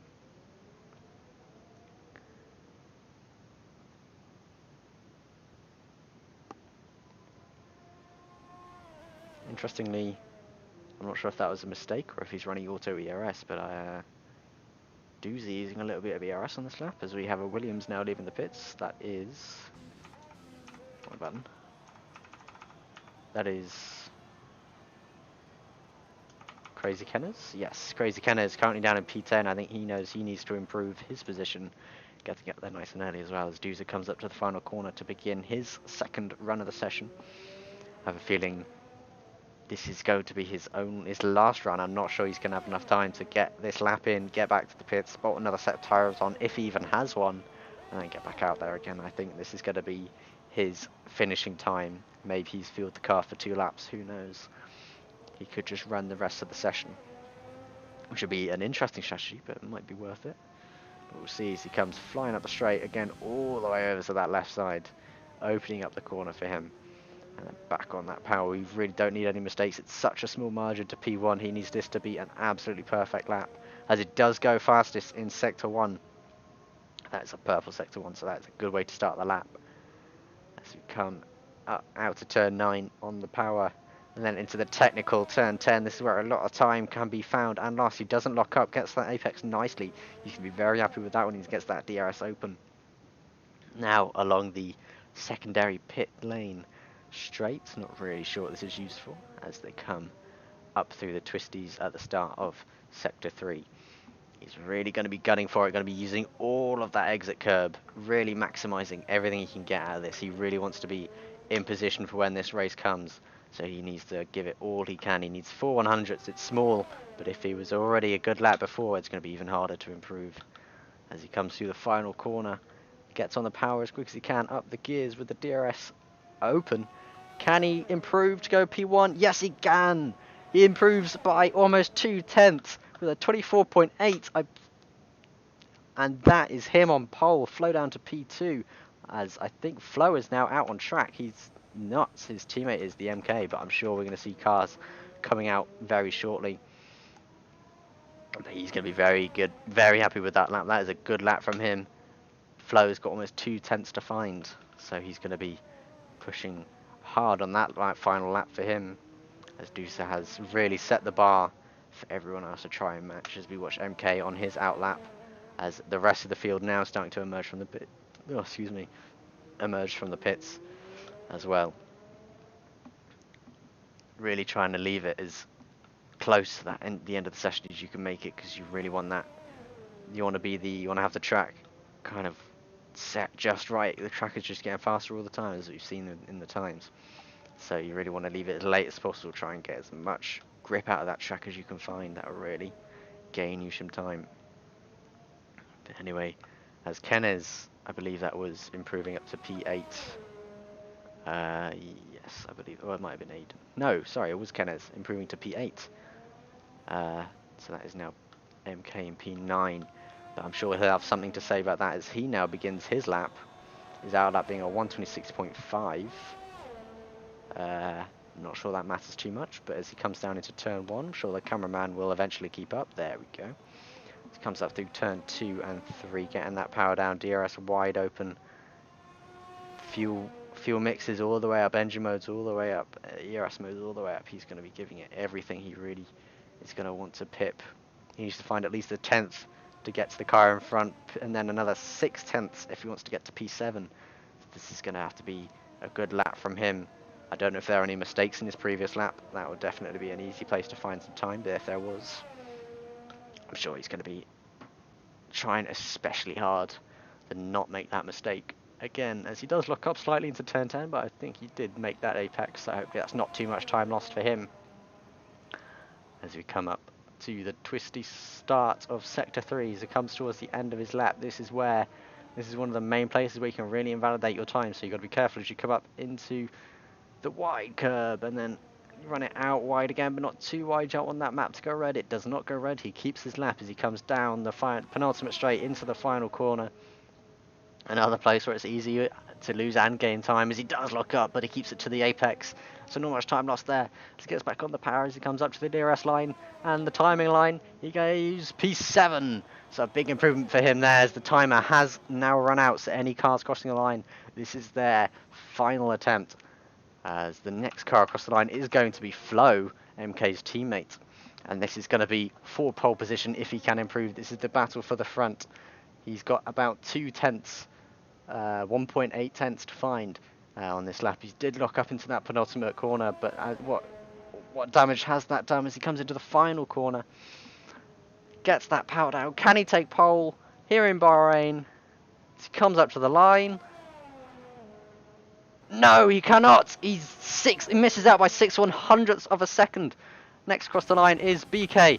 He does not improve. He stays where he is. Next up is Spark. He goes up to P3. Spark into P3. Next is Venutius in P6. Stays P6. Next is Dave across the line. Can he get into that top 3? Yes, he can. He goes P2 misses out on pole by a 100th of a second. Next is Aidan Ruiz coming through the final corner. On that power, get that DRS wide open. What can he do to improve his time? He goes up to P6, just peeping Venetius. Next up is Spark. Sorry, not Sparky. It's Benno. Benno across the line, stays P4. Next is and finally Kenez and MK finishing their laps, aborting their laps, and that is Q3 over. Dusa takes pole with a 124.8. P2 Dave missing out by 100th of a second, and then Flo P3 by 600ths of a second. So that is a very tight top three, and I think we are in for a very good race here in Bahrain. Now, the wait begins as we wait for the rest of the final car, which is the MK, to get pushed back into the garage, and that'll be Q3 complete. But that, and now Harold returns. Sorry for taking so long. Well, you just missed out on a very Yeah. tight top three. Yeah, looks very close there, yeah. Yeah, it's annoying because the initial grid after the first laps was exactly what I predicted, but that didn't quite stay the same as we finished the times. But Duza takes pole in Bahrain with a 1:24.8. Dave P2 only 1/100th of a second behind him, a very close top two, and then even closer behind with the top three. With Flo with a 1:24.9, only 6/100th back from the leader. P4, we've got Benno in the Mercedes, 2/10 back from the leader, and then Sparky, the championship runner-up, down in P5, so he might have some work to do in the race. Down in P6, we've got Aiden Ruiz with a 25.3, and then behind him in 7th is Venetius with the Williams with a 25.5, and then MK in P8 in the Red Bull, and then Crazy Kenners in 9th, and BK in the Renault to round out the top 10.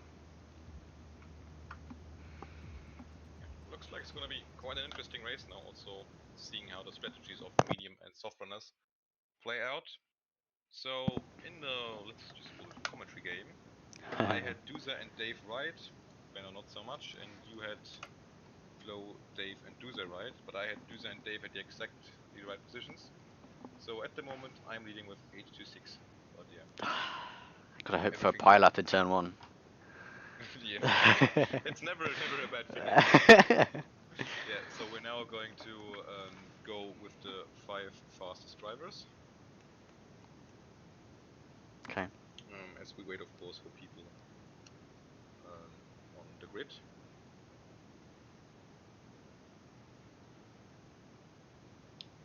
Yeah, it's quite clear. I don't know how the qualifying order is now. So I'm just gonna put Sparky in P5. And then I'm gonna put Dave in P4, Benno in P3, and then who I'll P3.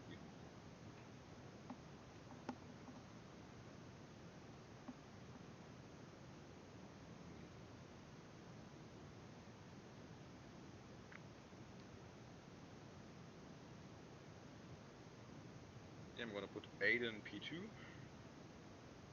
and Duza on top. Okay. So your turn. So P5. Trying to know what the order was as well now. P5, I'm going to say Aiden. Yep. P4, I will say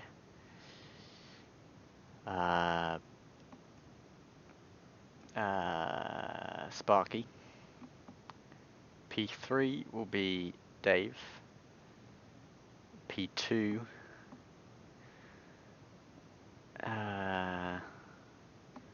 Still gunning for Flo. I'm going to say P2 will be Duza and Flo in P1.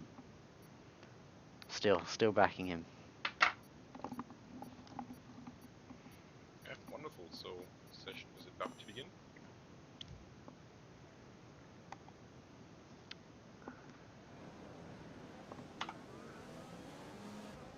Formation lap gets underway here. We've got 29 laps under the lights.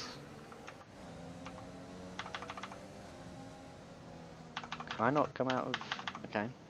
Apparently we're stacking T-cam for the formation lap. Oh, there we go. Just had to wait for all the cars to get underway. Yeah, so for the start, you're going to be staying at the front. You're going to have to start. I'm just going to watch at the back and then scream if everything happens there. Oh, I will. Don't you worry. Yeah, I'm going to do as well. So let's just take a quick look at the tire strategy now. So we have the top 7 on mediums and then P8, 9, 10 on softs. Mühlstein is going on hards. The alternate strategy. Yeah, but going to be quite interesting how the softs compare to the hards right at the start. And then LP Tobias on hards as well, as mediums.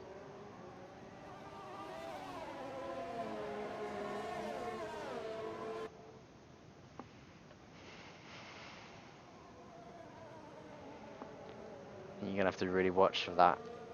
I think we're definitely going to see Mulstein go backwards at the start here. Those hard tyres are probably not going to want to get off the line.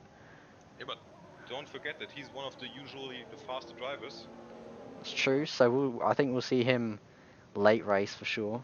But Yeah, so I think at the start at least, he might struggle slightly, but he will definitely be one to watch. Missed out on Q3 against Aiden, so he should have the same pace as Aiden. Probably, maybe faster, maybe slower. Very true. Who knows? Oh, we got cars off the track all over the place in the final corner, as the leaders come to form up the grid one by one. Yeah, but that's the AI taking over in the final corner. Yeah. No, we have also got General JJ having a crash. I think that was by himself in the final corner. They usually take over just before the pit lane, I think. As Doozer slots into his position for the long wait as the rest of the field lines up. We've got General JJ coming to take his position. A little bit behind everyone as he forms up, ready for the start of the race. But here we go for race, I believe, number 9 in Bahrain. 4 lights, 5 lights. And we are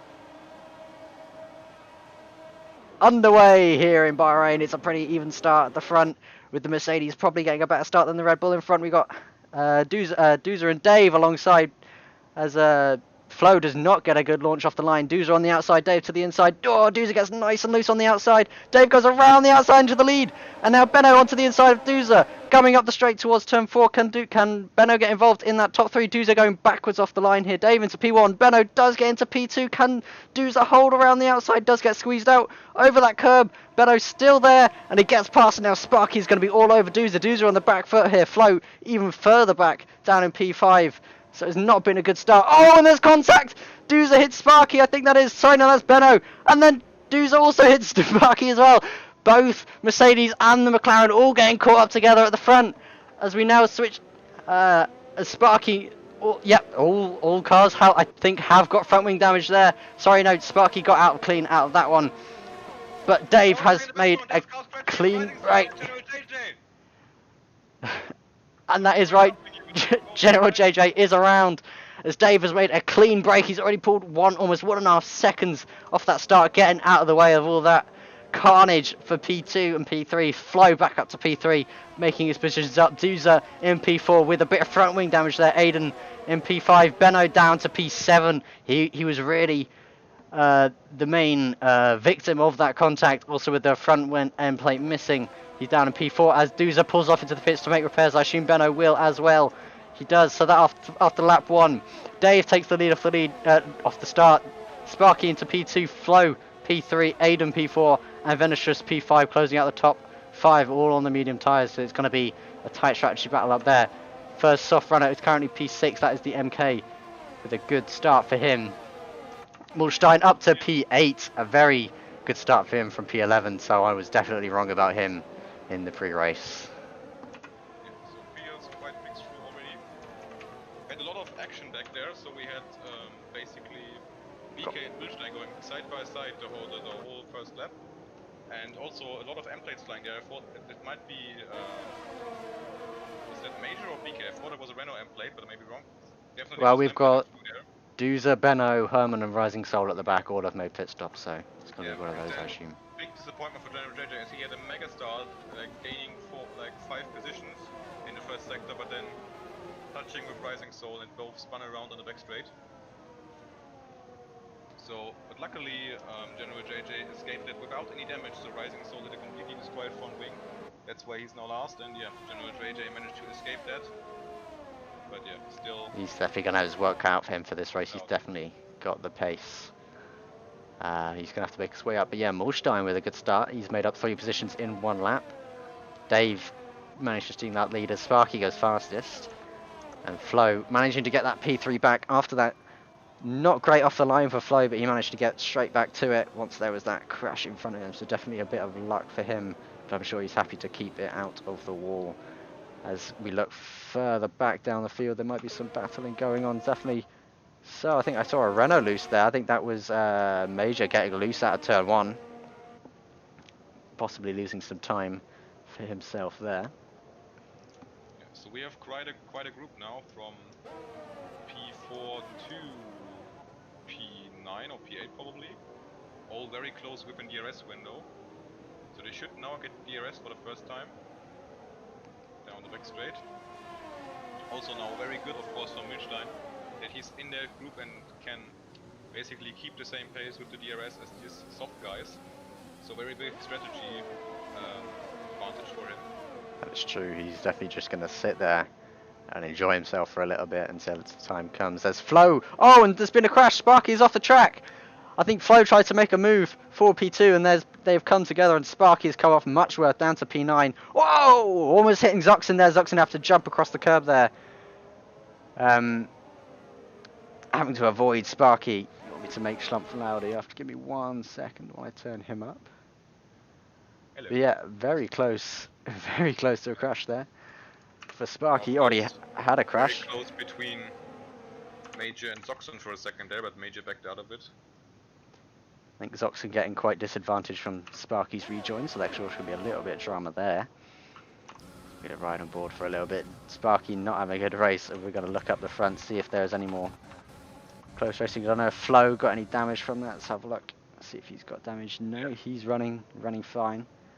Up User into is definitely P2. on a fast recovery charge. He already gained seconds, and there's Sparky against Zoxen. So Zoxen winning the position against Sparky. They're going side by side. Now Sparky's on the outside, loses it a bit, and that gets Zoxen the position. So things going well, not so well actually for Sparky. He's now behind Zoxen. I'm sure Major is going to be watching this, waiting for his opportunity. If these guys start to slow each other up, he's definitely going to want to get involved. This is not good for Sparky though in his battle for the championship. He's P2. Not going to be good for Duza as well, as he's the championship leader, so that could that's true. Mix the championship around by quite a bit. So Easy getting down. maybe a few other guys than those two up there in the fighting positions. Yeah, that's going to be a real mix-up. I don't know how close it was to P3 in the championship and who that was. That could definitely make it a three-way battle if they don't get a move on this race and try and make back their positions. Although Sparky is still in the points-paying positions, so as long as he keeps going forward, he should be okay. As he's getting very close to Zoxen ahead. He's going to have that DRS down the back straight. He's going to have the ERS to burn. You'll most likely be able to make this quite an easy pass. So he is in that slipstream. Yep, he's going to get to the inside for turn 1. And then under brakes. Make it nice and easy. Zoxen not going to fight him. Doesn't want to lose the time. I think he knows Sparky is probably the faster driver as he makes his way up into P9 on his recovery drive after that incident. He's an overtake, so he's convinced and he goes down the inside.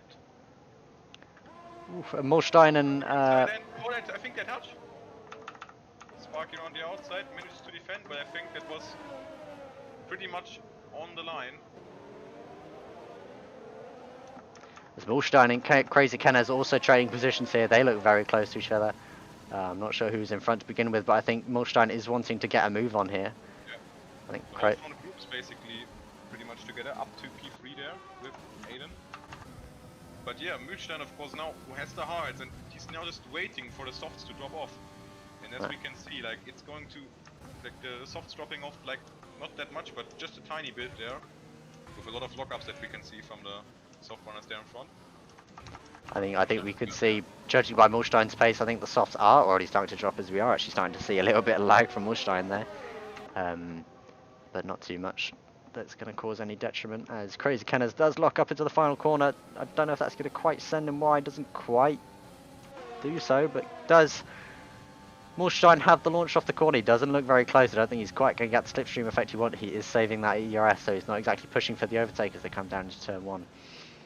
Too much space between them, nothing really happening there.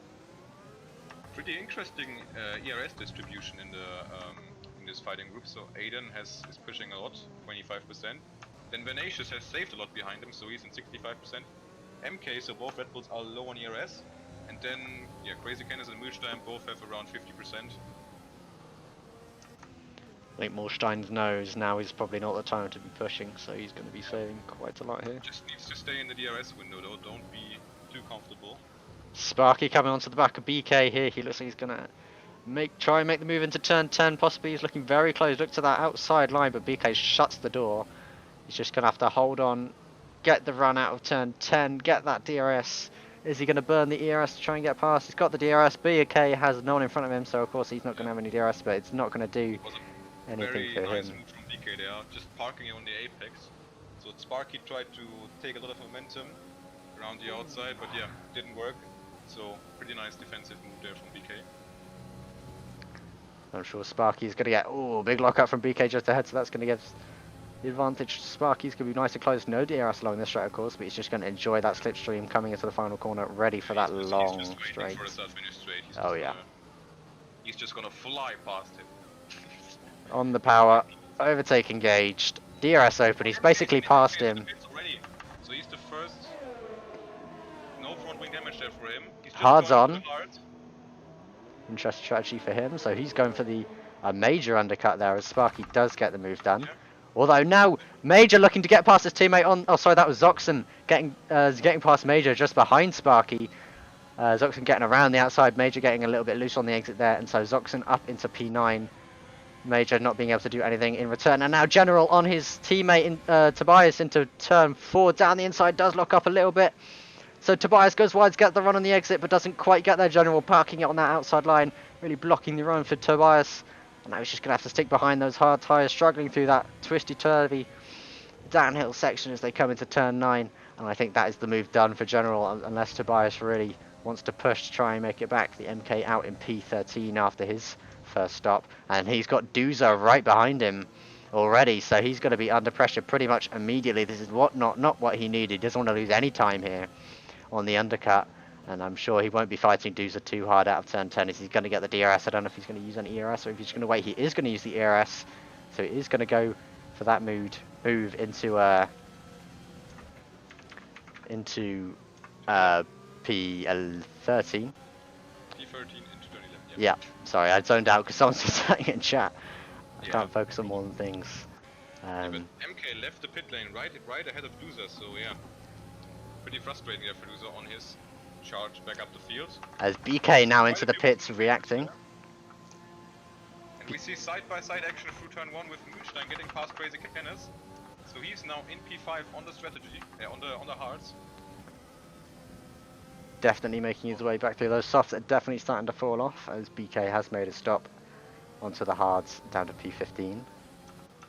So I think there's a battle here going on for P12. We've got a three-way battle between Duza, Benno and the MK. The MK also getting passed by Benno as we just missed there, unfortunately.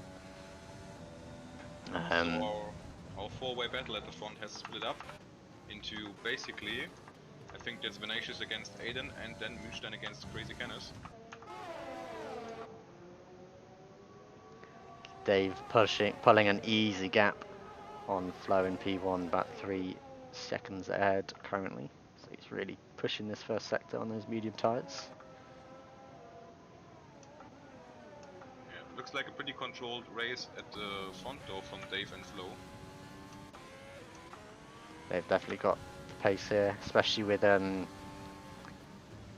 mainly Duza caught up in a wreck at the start. He's not going to be much of a threat to the front runners anymore, and their strategy brings them back into it by any chance, or a late safety car maybe.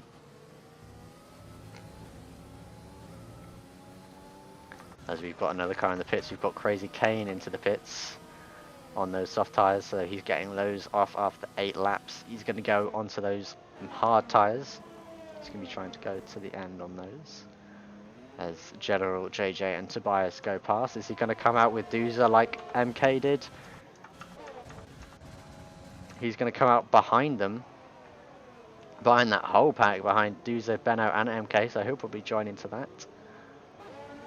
Get into that DRS train and just drive for the rest of this race. That's all he can really do now with those hard tyres on. It's just be there when it counts. But for now it's just going to be a matter of keeping out of trouble, keeping the pace up, being consistent, and being there when it counts. Yeah, so Duzo already up into P11, Benno right behind him. So of course, I don't think they need to do another pit stop. I think they can drive through on the hards. I believe the hards can go to the end, yeah. So it's going to be quite interesting to see if they can maybe get ahead of some of the front runners when they're doing the pit stops. But what's going to be even more interesting then is if they can keep those guys behind, if they have, of course, fresher and softer rubber. As Aiden into the pits on the mediums, so he is now, the mediums are starting to pit apparently. That's a very early stop for him, I would have thought, as he comes in to get rid of those medium tyres. Let's see what he goes on to. He goes on to a set of hards, so he's also going to the end, medium to hard. Gets those hards belted on and out. As I think he's going to be out near Doozer and Benno, so he's going to be out. Does he make it out just in front as the pit window opens for those medium runners? So Aiden going a lap early. Between the Williams. It's actually going to come out just ahead of MK. Yeah. That, I think that might have been a net position gain for him. As we will probably be seeing the medium runners stopping very soon. The pit window open for them. That should release Molstein to do his thing, as he's got the nice engine bug.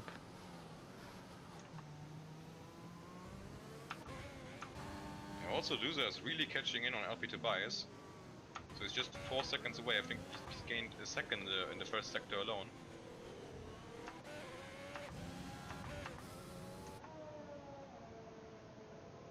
So he's of course really going for it, but towing Benno with him at the same time. He's got a train of about 4 cars behind him. They're probably going to want to keep up. As we see, we've got a Flow into the pits. Let's see if anyone else follows him in. Doesn't look like it, so Flo is going to go on the hards then. Oh no, he's going to the softs!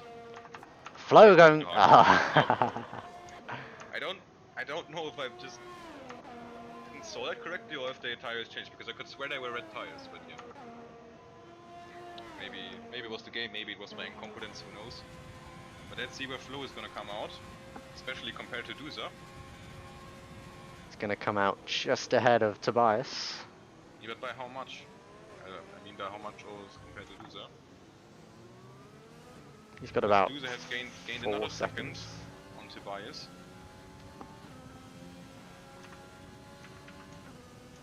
It's going to be quite interesting to see now the pace between Duza and Flo.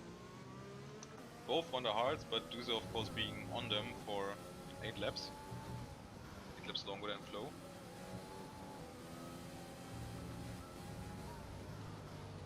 Benno keeping very well up to Duza. He's definitely hanging on to him quite well. But Flo has got some traffic now in form of General J-Day, so that might hurt his undercut attempt a bit. Definitely not what he wanted, as he does get past pretty easily though, no hassle there. Yeah, he just got the way better exit with the way better traction compared to the old mediums of General JJ. And Dave is now reacting to that and also pitting. So our leader. So is Venetius. Venetius is So also pitting in that. Molstein is But going that to means take the lead Molstein here. is going to take the lead, yeah. Sparky staying out another lap. This is the pit window for the hard runners soon as well. So we'll be saying them. Zoxon also staying out. Major staying out. General JJ is into the pits.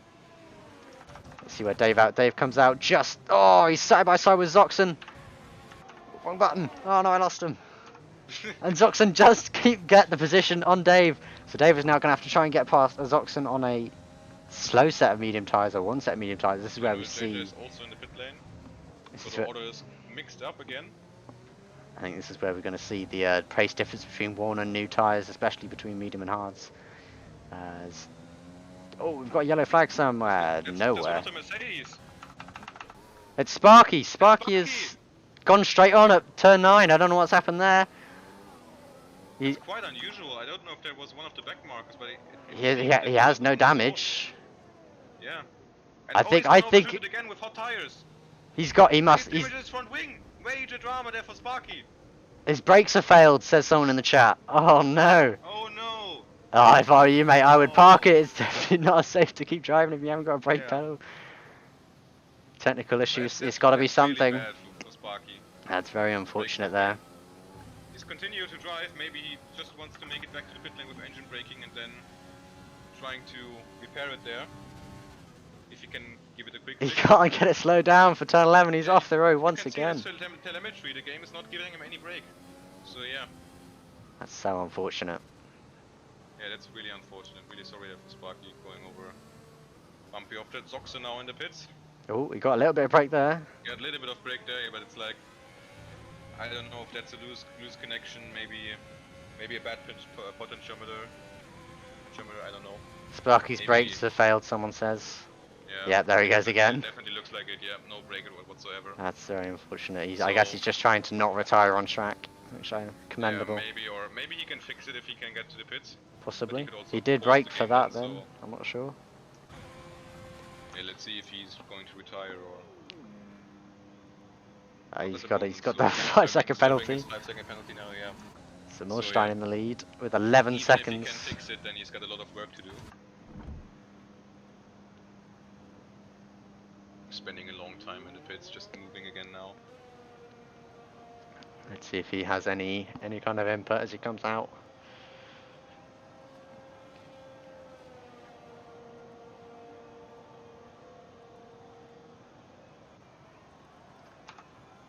As he comes into turn 1, does he brake? He does brake, but not a lot. Not a lot, yeah. Looks like a loose connection when it's applying and losing it, then yeah. Let's I hope. don't think Sparky, he has lost too much time. I don't think he's going to get back into the points. He made that But corner. it's working a little bit, yeah. But let's see if it gets better throughout the race. As I think that's major coming into the pits it is to get rid of those Yeah. mediums. Duza now up to 4th.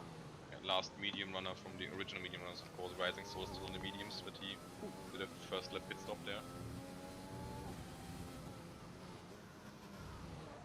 No, he's definitely struggling. The question is, So let's see if he comes out into that group of He's got- Sox and PK. another penalty for Sparky, I think. Yeah, probably his because of race track over. extension. Yeah. And PK, no majors coming out. It's like, yeah, behind General JJ. Let's take another quick look at Sparky. Seems to work now, the break though. Not a At lot. the beginning it seemed to work, but yeah. I think he's now retiring. This is going to I be think he's now interesting. retiring as well, yeah. Is the Rising game? Soul again in the pits. So his race not going too well as well. It's now a question of whether the game will be how the Where game will that is happen? and cause a safety car if he retires on track. And then that's Aiden against LP Tobias. Putting it up through the inside of turn 11. Oh, Tobias very close to his rear end, almost touching as they come into, I believe, this is turn 13. I'm still guessing. Oh, as Venetius getting very held close up to them, right so- behind this pack. So they're all going to be slipstreaming. This is all going to come down to that main straight. Aiden trying to break that toe. But Tobias not letting him quite get away. Just come onto the main straight now. This is where the DRS comes wide open. Aiden's going to be at the biggest disadvantage here. Venetius getting a Could be a free wide situation, so Finishers. Vinicius now going side by side with LP Tobias.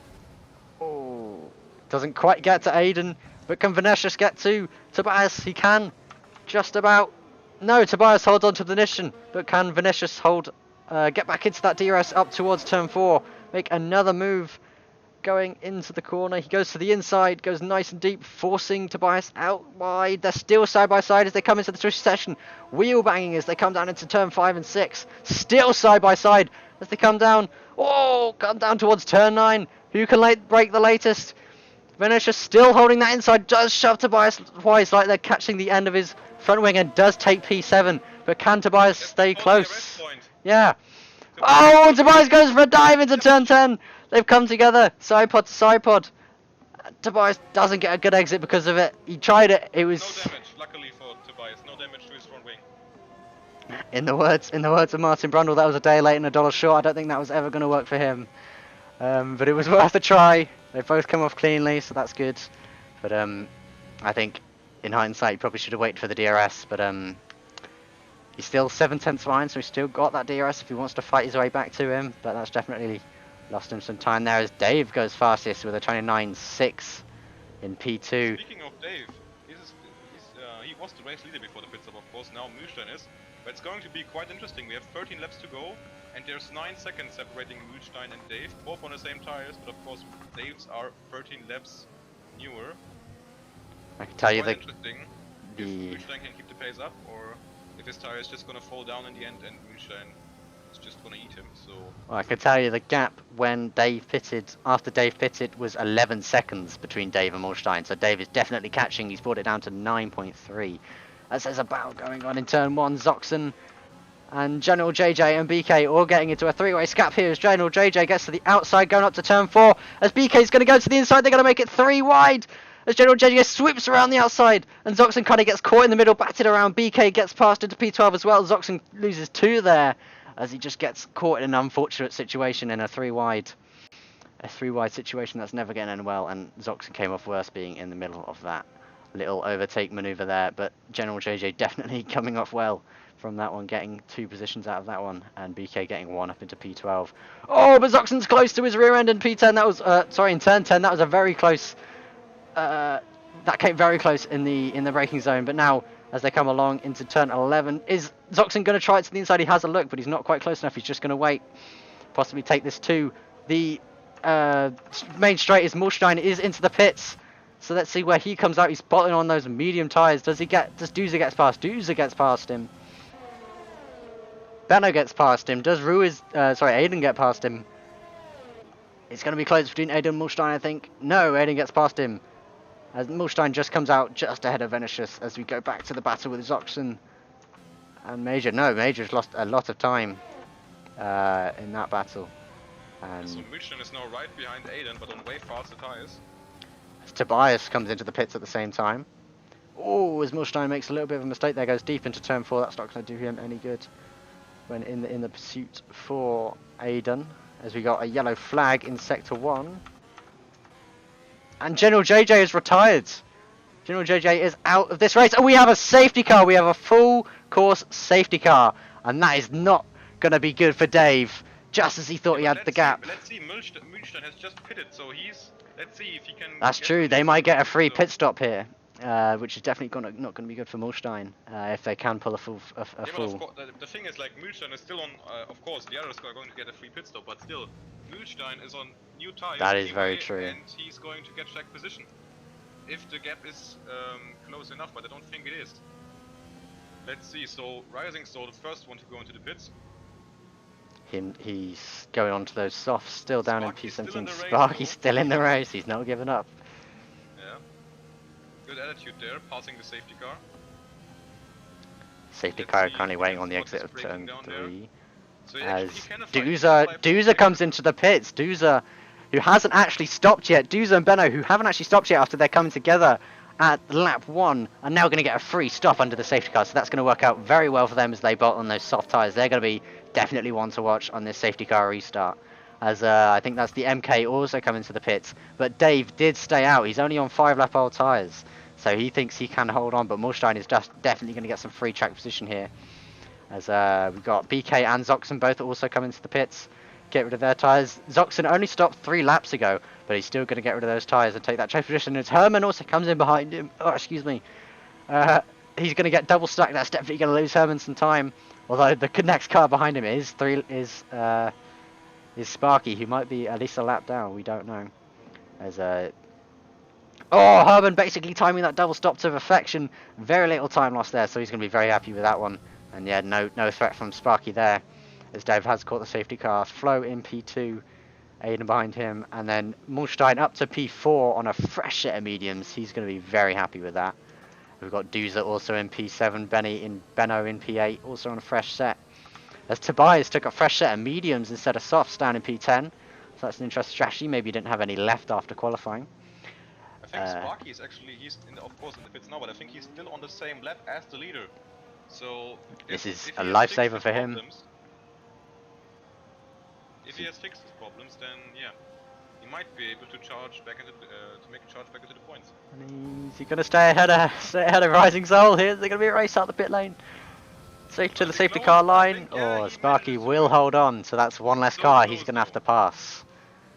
That's one less car for him on that restart as a... Yeah. But it's gonna pile up in front of him also because the two alphas are on softs and then BK in front is on mediums. Of course, everything fresh. They're up to P9 with Major on hards. So Major is gonna be under very big pressure from all the guys behind. And that's also, don't forget, Benno and Duza who are on fresh softs in front of the both the Williams on old hards. As Major now comes into the pits, for some reason, maybe he smashed his front wing or something like that. I will check the race director. Yeah, but I feel like that would have popped up, but I will check. maybe I got it wrong, but I think he was on fresh tires already, so... No sign of No, a he penalty. wasn't. I'm stupid. I just said that he wasn't on fresh tires. Just literally 30 seconds ago I said that. I guess he was just trying to avoid the double stack, Yeah. because in that game that is pretty Yeah. pretty awful thing. But I think at the front we're also going to see a pretty big bottleneck when this race gets Yeah. back underway, because we've got the top three all on old hards here, and then so there's definitely going to be a strong challenge for Mulstein on those fresh set of mediums. Definitely want to come and get past. Benno for the win, says even. He's definitely in a position to get some good results. He's got a fresh set of softs on, basically got a free pit stop under that safety car. So Benno could be in a good position, but he's also got Duza ahead of him, so he's going to have some equal competition fighting all the way up through the cars ahead of him. So they are going to be, so that's going to be interesting to watch, having two cars come through the field at the same time. It could be very risky, to say the least, as we saw going through turn 4 with Zoxen. I think that was Zoxen, General JJ, and I think it was BK. We saw that didn't quite end well for Zoxen. I think he got lucky there, to be honest, to get away with just the amount of time that lasted he did. But with all these fast cars trying to get past the slower ones, we could see some interesting racing coming up here. Benno might be in for a win here. Yeah, he stayed behind Duza the whole race, like, because we remember, like, they both touched in the beginning, went all the way back to the field, and then did a first lap pit stop, I think, if I'm right. But Yes. then since then their charge to the field has been enormous, and Benno just stayed right on the tail end of the rest of Duza the whole time. They've been So very he close should on pace. basically just be waiting for that, and maybe if Duza gets it wrong with one of the back markers, it's Benno's time to shine. This will definitely be an exciting restart. We've got 9 laps left. I'm not sure when the safety car will be coming in. Surely this lap or the next, I would assume.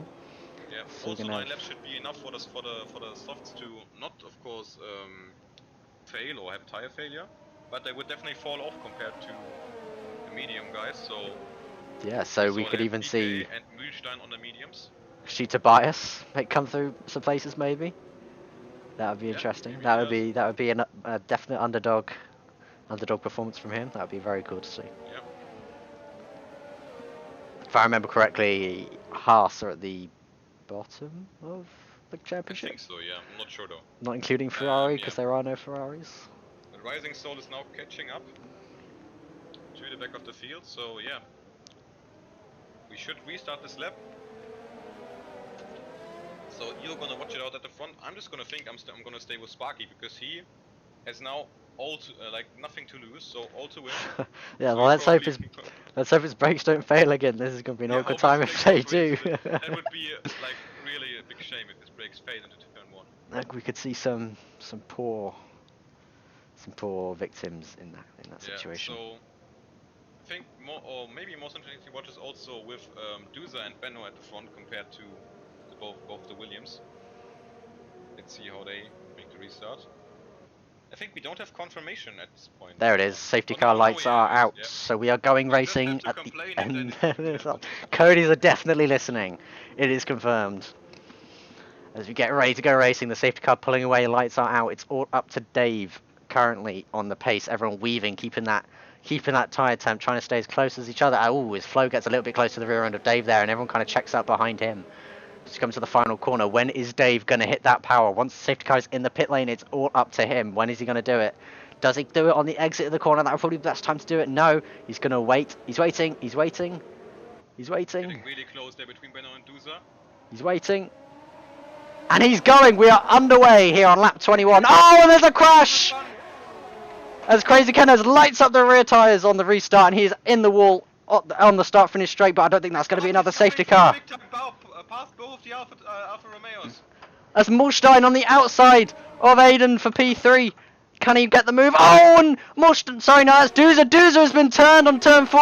Doozer is out of the running for this race, as Mulstein doesn't quite get past Aiden for P3, sorry. Benno, though, on the outside of... Benno on the outside of Mulstein, gets up into P4, Mulstein down to P5. Benno is on an absolute charge here, as he's already onto the back of Aiden on those old hard tyres. He's definitely going to be on for a win here, as he even called it in the chat.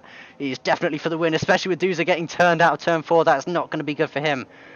As we come down into turn 10, very close. Benno already all over the back of Aiden. Aiden going defensive to the inside, but Benno has got that overtake engaged. No DRS just yet. Got to wait 3 laps for that. As he goes down the inside of turn 11, they're going to wrap tyres slightly. Benno doesn't quite get the move, but now he's got the exit. He's going to go around the outside on the brakes into the penultimate corner. Is he going to hold on? Oh! And Aiden locks up, shoves him wide, but Benno's going to take the position off the track. But he is out of ERS as they come down into the final corner. So Benno, the advantage is back to Aiden as he goes back past into the final corner. Now they're side by side. Incredibly close racing. And Aiden has got the ERS advantage, and now Mulstein is back on the back of Benno. And he's got the slipstream, and now he's alongside Benno. And he's going to be getting the slipstream, as he's now going to get the slipstream alongside Benno. Oh, they're going 3 wide just about. There's not enough space there, so Mulstein has to back out. And now Benno gets back past Aiden once again. Sorry, I missed that. Big collision turn 1. Oh no. And now Major and LB Tobias going side by side as Major goes down the inside, but Tobias is going to fight it on the outside. Oh, and Aiden gets a 3-second time penalty. So does Tobias as he tries to go around the outside. As Aiden falls down to P6, Benno up into P3 once again, now chasing down Flo with an 8/10 gap, so he's going to be within that DRS range. I don't believe DRS has been activated just yet. We've got to wait one more lap for that. But now he's in pursuit as Dave and Flo really not pulling away how they wanted to here on this restart. So Benno is in the hot seat here for the win. But Mulstein is going to be there if those softs do start to fall off, as Mulstein is now under pressure from the MK, who's also on those hard tyres and does have a... Sorry, that's Aiden I'm looking at. MK is on the soft tyres. So he's definitely going to have the current advantage over Mulstein, as Benno still on the back of Flo, setting that fastest middle sector. So now we're going to see the lap times tumble here as those stop timers. Mulstein now gets a 3-second penalty. So now now MK has basically got the position on him. And he's going to lose quite a lot of positions because the field is really bunched up here. Now Benno is going to have the slipstream and the ERS advantage, and he's going to have the better exit on those fast tyres as Benno goes fastest in the race. As he goes in the slipstream, does he go for a move into turn 1? He's not quite alongside. No, he's going to wait. He's going to wait just behind him as Doozer goes fastest down in P14. He's now going to have to fight his way back if he wants to get any points in this race. However, he is on those soft tyres, so he's definitely got the pace to do it. As Benno now has that DRS on Flo. Can he make the move into turn 4? No, he's not close enough just yet. He's going to wait behind him. He knows he's got the move. As we've got Herman, I think that is off the road. Yes, Herman off in the gravel out of turn 4. Not sure what happened there. But we'll jump back to the fight at the front here as Benno really hanging on behind him.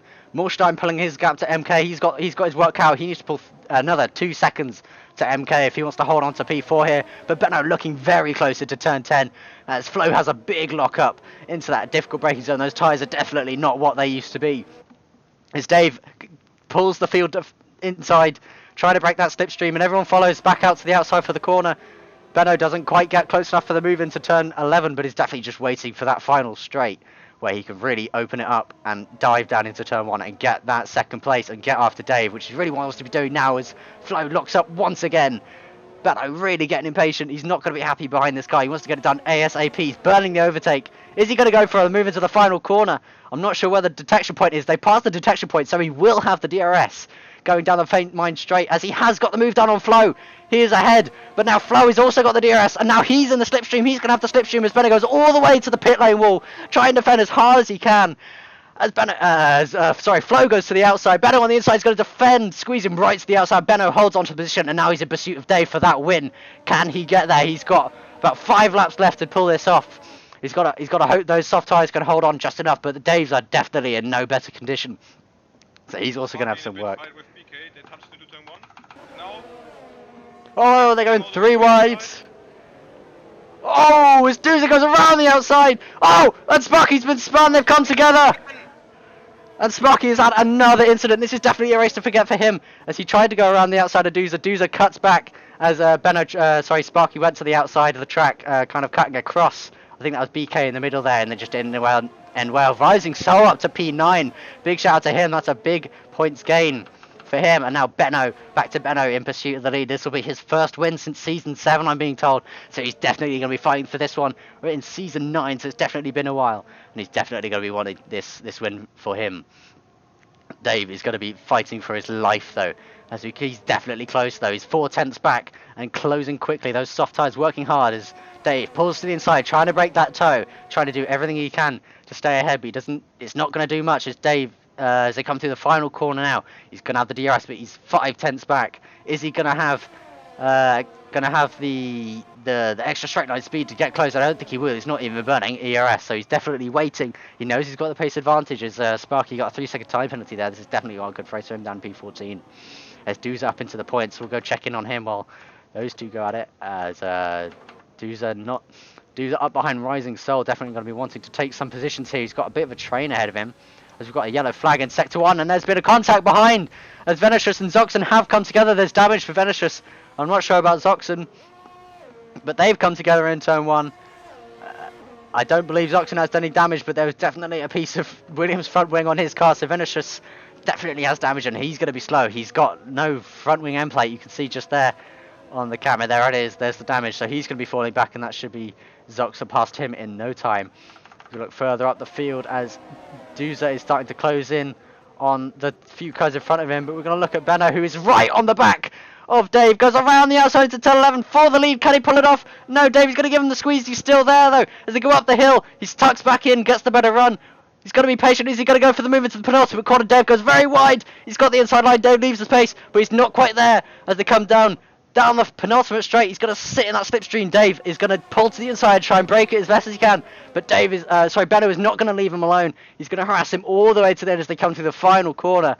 ERS is going to be burning. DRS is going to be open. Engine is going to be firing as they come down this last straight onto lap 26. They've got 3 laps left. Can he take the lead into turn 1? He's very close.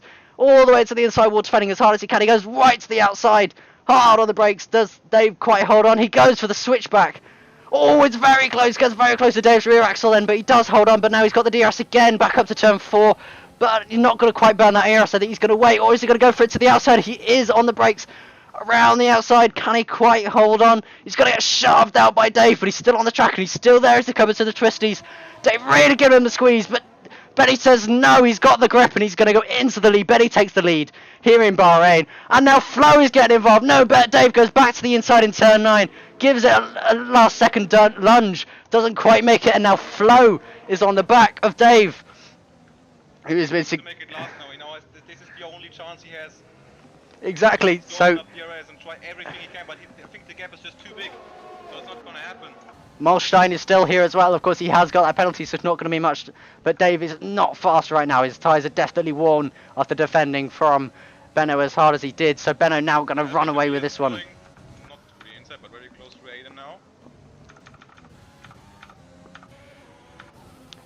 If we switch back to the midfield, the battle in the midfield, battle for P8, as Rising Soul up behind LP Tobias, who's behind Aiden Ruiz as they run down into the final corner. There's going to be a lot of slipstreaming going on here. However, Rising Soul clearly has not got the paces. We've got another car. Sparky's facing the wrong way once again. Facing the wrong way in the penultimate corner. What an awful race for him. I don't know what's going on there. He must be having more issues. That's the only thing I can explain. Oh, and Morstein goes into P3 for the podium. He gets past Flo. It's still close between Dave and Benno, but it's not going to be enough for Dave probably. He's getting close, not enough for a move though yet. Oh, as Flo goes for a move, and for P3 sends it to the inside, doesn't... Oh, when he gets touched, he almost loses it, half spins. Doesn't quite get the move, it's very ambitious lines, and now his teammate MK is going to be up behind him on the faster tyre fly. MK definitely going to be wanting this position here. He's definitely not want to have to sit behind his teammate on the slower tyre, especially after losing as much time as he did right there. Sparknalla. That's a good one, I like that one.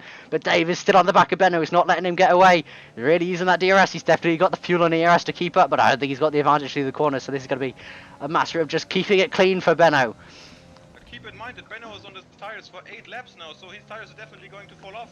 So Yeah. maybe Mühlstein could be in a win for here. So Mulstein has got the 3-second penalty though, so and with only 2 seconds, two laps left, sorry, he's definitely got his work cut out if he wants to pass the 2 cars ahead of him and then pull 3 seconds on that. So I don't, maybe on track he'll have a little bit of a fight, but I don't think there's going to be much happening for him there as we look further down the field. Really aggressive move, and it could put both of them off. That is true. So They let's could. see now. He's close enough probably if he really goes for it, but he's not. He's saving the DRS, so he's waiting for it after next DRS zone or so. They're weaving around, going into the braking zone, trying to break that DRS. Oh! As Dave does send it down the inside. And Benno does hold on around the outside, doesn't give him the space that he needs, but now Dave is going to have the run on the exit. Benny gets a little bit loose as he opens the DRS. He's got the outside run into turn 4. Can he hold on around the outside? He's definitely not going to have a lot of the grip that he wants to do this, but can he do it anyway? He's going to go for it. Benno looks up, shoves him wide. They're wheel banging as they go on the exit, as they come down into the twisties. And Dave is back into the lead on those hard tyres. Benno has definitely lost paces now. Mulstein is going to send one to the inside in turn 9. Oh, it's an aggressive one, but he does quite pull it off. But Benno's still there on the outside, but not quite close enough for a move into turn 10. But he's definitely going to have the DRS, and Mulstein has got that penalty, so he will get that place back at the end of the race. But if he wants to fight for this win, it's definitely not what he needs to have a car between him and the leader. This is now an absolute dream scenario, of course, for Dave. Because Benno is now going to be blocked a bit by Mühlstein, and Dave is probably just going to let Mühlstein through. So Dave could be well in a win for this. This has definitely been the fight back of a legend for Dave. He has held on like a king, never gave up as we are coming up to this final lap here. Can he hold on? There's going to be a big DRS train though as we come down the main straight. Can Benno quite stay close enough? Big lock up into the final corner. Slightly misses that apex. But he's going to... There's nothing Benno can do. Like, if he fights Mühlstein, of course he's too far away, but still, if he fights him, they're both going to lose time. So he just needs to hope that Mühlstein kills Dave or something. The only hope Benno is remaining here in the last lap. Mulstein has got the tyres and has got the pace to catch Dave, and he is close coming up into this DRS zone for turn 4. And as we've seen in the past laps, this is definitely a hot zone for overtakes. Dave is going to weave to try and fake that inside defence, but nothing really comes of it. Mulstein not really getting close, and I have a feeling Mulstein will not get the move done as we're on this final lap here in Bahrain, coming down into turn 9. Mulstein definitely not close enough. He needs a mistake from Dave really to get close enough to do anything, to try and put a fight on. I'm not sure if he will with that penalty, but he might do it just for the fun of it. Oh, big lock up from Mulstein. He still makes the apex. Not much time lost there, but Benno is still close. Oh, as they all dive to the inside, trying to break that slipstream, trying to slow down the opponents as much as possible, but Dave still in the lead on those worn hard tyres. Definitely brought it back after it looked like Benno had the tyre advantage, but he has really fought back, never gave up, and then Mulstein getting involved has only further disadvantaged Benno's fight for this win. Benno really looked like he was going to have it, but Dave really just never gave up. Worked that strategy to his advantage. The soft tyres not quite paying off for those who pitted under safety car. But Dave has led pretty much this entire race, minus a couple laps.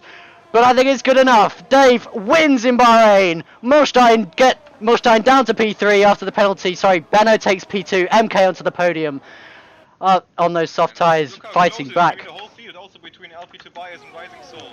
As Aiden crosses the line, hitting the wall. Rising Soul takes P9. What a great result for him. LP Tobias takes P10. BK P11. Zoxen P12. Vernicious P13, Herman P14, Sparky after an atrocious race filled with just unlucky events, nothing he could have done, comes home P15, and Crazy Kennez, not really sure what happened to him, coming home in P16. But what a race from Dave, what a race from Benno, really fought it back after that first lap incident with Duza. But yeah, Benno, what a great drive. Almost took that win there. He's going to be very disappointed he didn't, but I'm sure he'll be very happy with the second place after what happened on lap 1. But Dave wins in Bahrain. Wow, what a race and what a performance by all the podium drivers there. Incredible racing awesome right there. Strategy really lit things up right there. Those soft tyres just burning through the hards, but it didn't quite hold on. Towards the end, and I'm sure that move from the McLaren definitely didn't help Benno. but P2 is a good result. Sparky not going to be happy. Definitely, probably not going to be odding onto P2 after that. I'm not sure who was P3, but yeah. But it has been so close for Benno winning, like also the last 2 or 3 races. Yeah, someone said in It was chat very he hasn't close. won since season 7, so I'm sure he's not going to be impressed. Yeah, but he's been very close all these times now, and yeah. Yeah, I he's. feel sorry for him there. Yeah, that's a final rundown of the final positions there. Dave taking the win in Bahrain. Started in second, got the lead in the first corner, and led basically the entire race. Benno in P2 started in fourth, had contact with Doozer on the start, and had to fight his way back through. But that strategy after the safety car definitely paid up for him. Up into P2, MK taking P3 after Mulstein's penalty. Flo down in P4, so it's a Red Bull 3-4. Mulstein down in P4 after his penalty. Major in P6. Doozer made his way back up to P7 after his spin on the safety car restart. Aiden Rules in P8 with a penalty. Rising Soul in P9, considering he ran most of that race last, is a very good result for him. Tobias in P10 taking the last of the points. BK in 11. Zoxen down in P12. Venetius in P13. Herman P14. Sparky P15. Not a good race for him. Crazy Kenners in P16. Rounding out the last of the finishes. And General JJ not finishing the race for unknown reasons. I have no idea what happened to him. Yeah, but also pretty good result here for MK. Yeah, I'm sure he'll be happy with that. After the he was there when it counted. He had contact. His teammate had contact with, I think, Mulstein trying to fight into turn 4, and MK was there on the faster tyre. Just got straight back past him. Didn't really want to waste any time there. But P8 to P3, that's a good result for him. But Major coming from P14 all the way up to P6. I think he got driver of the day, and I think he will be very happy with that drive. That's a good result for him. Doozer taking the fastest lap with a 127.6. So that's an extra championship point for him, which I'm sure he's going to need at the top. Which I'm sure he's going to need at the top of that table. Whew. Thanks for all the love in the chat, guys. This has definitely been an experience.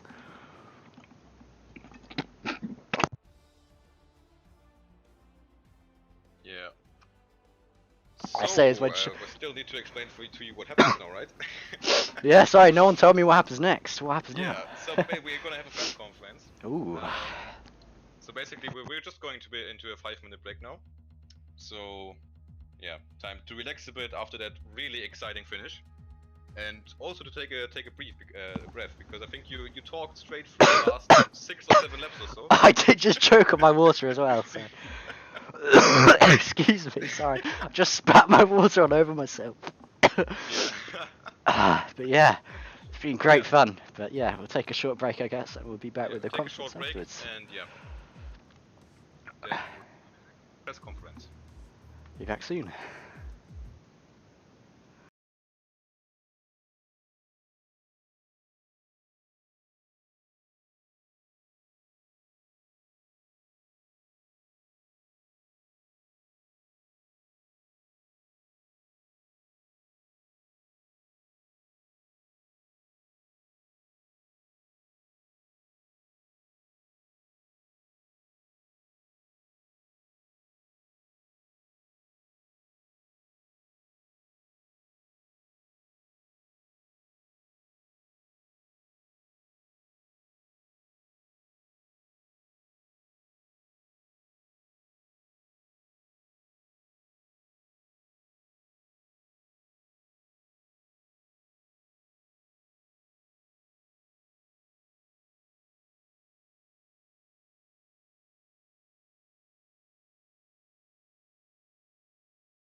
Hello and welcome back to anyone still watching for a press conference here with our top 3 plus a few.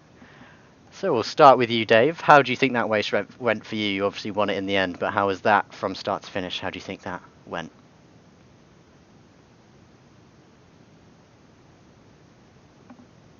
Wait, I think you still need to unmute Dave? Let me just... Dave is Yeah. mute. Dave? Oh, hi. Hello. How do you think that race went from you from start to finish? Just give us a quick rundown. Well, it went very well, I think. At the start, I had a good start, and Dusa, is very fast, but he struggled, I think, in the first lap, and got overtaken by a few people, and then I could do my race. I think 2 or 3 second gap. Yeah, everything went normal. Then the safety car, which didn't help me at all. I stayed on my heart, and yeah, Beno and Dusa took the softs, and yeah, then the restart I had good pace, but the softs were just too fast, and yeah, then Beno came, and we had a good fight. But luckily, his tires were 2 worn out at the end, so I won this somehow. I don't know how. Yeah, so after that, obviously after the safety car, as you said, Benno managed to get those soft tyres. Once he passed you, were you aware that they would probably fall off towards the end, or were you feeling a bit disheartened? You know, it might be over, he's got past, and then he started to come back, and you realised it might still be in it, or were you aware the whole time because this was always still a possibility to get it back for you? Yeah, the softs don't work that long. His tires were good in the first 4 laps, I think, 5 laps. But then I saw he's struggling, and well, there's still hope. And I concentrated, and well, it worked pretty good, actually. Yeah, it was very good to watch. Let's go to Benno next, which I think definitely had a bit more of an interesting race. Talk us through that race for you. How did that go? He's not here at the Ah, moment. he is not. He withdrew from the press conference. I see. Yeah. Right. Okay. Well, we'll jump to MK then. MK. Yeah. I mean, can't say I saw much of you that race. How do you think that went for you? Give us a talk through. Hi. Yeah, amazing. I'm a bit speechless because yeah, usually I'm not a person who stands on the podium. But yeah, today everything played out. The first stint was actually pretty quiet. Yeah, we covered Crazy Kenneth with an early pit stop, but yeah, then he got me. But yeah, then the the safety car came, and yeah, Lordy, our engineer for this race, gave me the call to go on the soft tires, and yeah, it just played out perfectly. And yeah, I also have to give a big thank you to my teammate Flo, because yeah, he just let me pass because I was faster than him, and yeah, without them, I wouldn't have been so far up the order today. Awesome. Well, so obviously it was a very up and down race, I assume. When did it really kind of set in that this could be a podium for you? When did you kind of start to think, I can really fight for this? I can really finally take a podium here? When I saw that Mühlstein had the 3-second time penalty and Flo let me pass, and I saw that the 3 in front were still battling quite harsh, yeah, I realized this could be a potential podium, and yeah, fortunately it was. We saw a battle between your teammate and I think it was Mulchstein, and I think your teammate came off worse. Was there, when he came back on the track, he was on the slower tyres, you were just behind him, was there any team orders there? Did he let you go, or was it a on-track pass for you? Yeah, he was on the hards, I was on the softs, and yeah, I was closing in after he nearly spun through the incident with Milchstein. Yeah, and then he just let me go. He said, "Yeah, you can go ahead," and yeah, I did that. Awesome, well, congratulations. I suppose I will also talk to Sparky. Clearly not a race to remember. No. Uh, 4 brake failures. I was going to ask about that. So yeah, how did you fix it? Because obviously you had your initial I brake didn't. failure, you came back. Was it I intermittent switched- or? I switched my input. I Ah. switched from wheel to controller. Oh, I And see. and I haven't driven with a controller properly since F1 2016. I think I drove 2 races maybe in this game with controller, but I'm very bad with it. But yeah, I wasn't feeling confident at all on this racetrack. I felt that I didn't have the pace, like in Abu Dhabi, and I didn't practice that much, and yeah, the setup didn't suit me. But surprisingly, I just was on a very good lap in qualifying, and then just bottled it completely. Would have been pole most likely, and then in the first lap, I overtook some cars. I think I overtook Flo, and then Duza killed Benno, basically. And so I got past both of them, and then Dave was like 2 seconds in front of me, and I started to chase him very quickly with my fun attack. And then my pedals failed. I knew that it could happen because there's something broken on the cable, and it's only fixed into the wheelbase with some tape. So it failed, and I dropped down to P8, and my gas pedal really wasn't calibrated anymore, and I dropped down a bit, but I started to adjust until my brakes failed again, and then my brake pedal was also awkward, and then it failed for a 3rd time, and then I had no more brakes and just completely went straight into the barrier and lost my wing. So that's when I decided, okay, I'm gonna just put my wheel to the side, just grab my PS4 controller, put it on, and yeah, just raced like that, and was surprisingly fast actually. I like the first 5 laps I was completely slow, but I adjusted, and then I had like maybe midfield pace, but I had quite a lot of collisions sadly. I think I had sadly one with Herman. I don't know what happened there. And I had another one with Duza. Normally a guy we both battle in the front, but he had a tough race, and I of course had failures. So got spun around, and then I tried to go to the pit lane again to set the fastest lap, which I surprisingly only missed by 1/10. I still don't know how I drove that lap with that controller.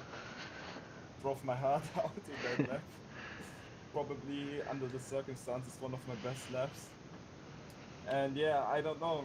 It's my worst finish in this league ever, except of DNF.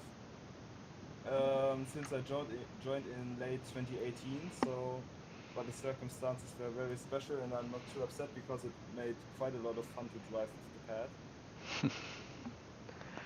Yes, from winning last race and being only a couple tenths of esport to driving with the PS4 controller instead of a fun attack in the next race.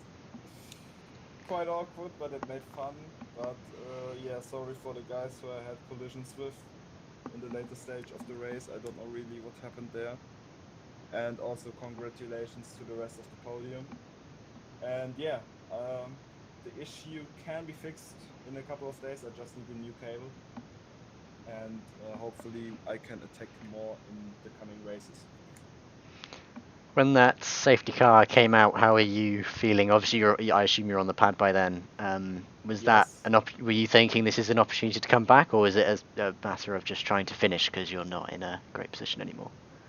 Well, I think one of my habits is that no matter what happens. I was standing in the wall without pedals, without a wing, and everyone was flying by me. 99% of the guys would have just retired. But I thought, come on, don't give up. Never give up. And then the safety car came. I was already for like 4 laps on the pad. And I felt like I won in the lottery.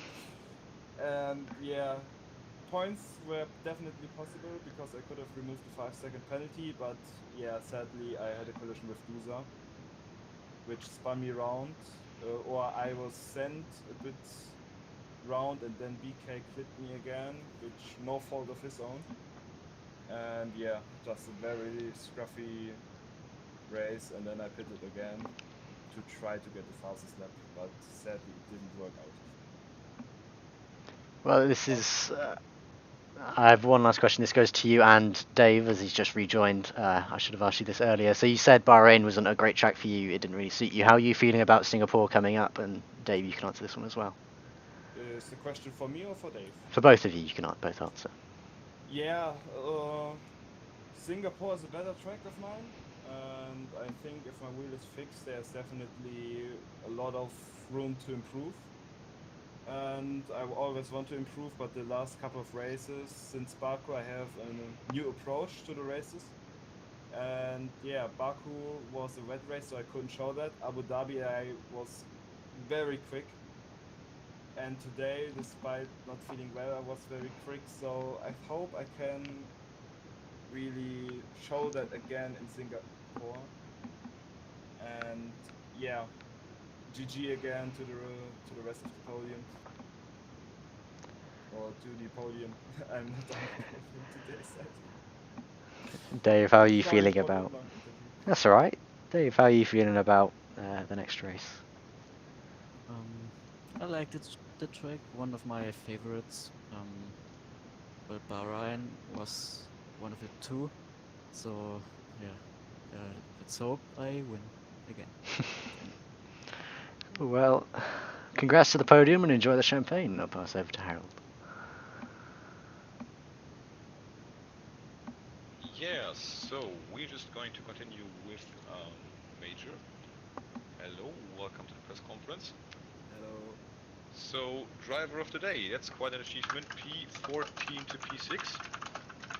Just tell us from your perspective how your charge to the midfield felt, because there was a lot of action. So the start was not so good. Hermann was directly in front of me and had some connection issues, so I had to back off a little, and some cars got past.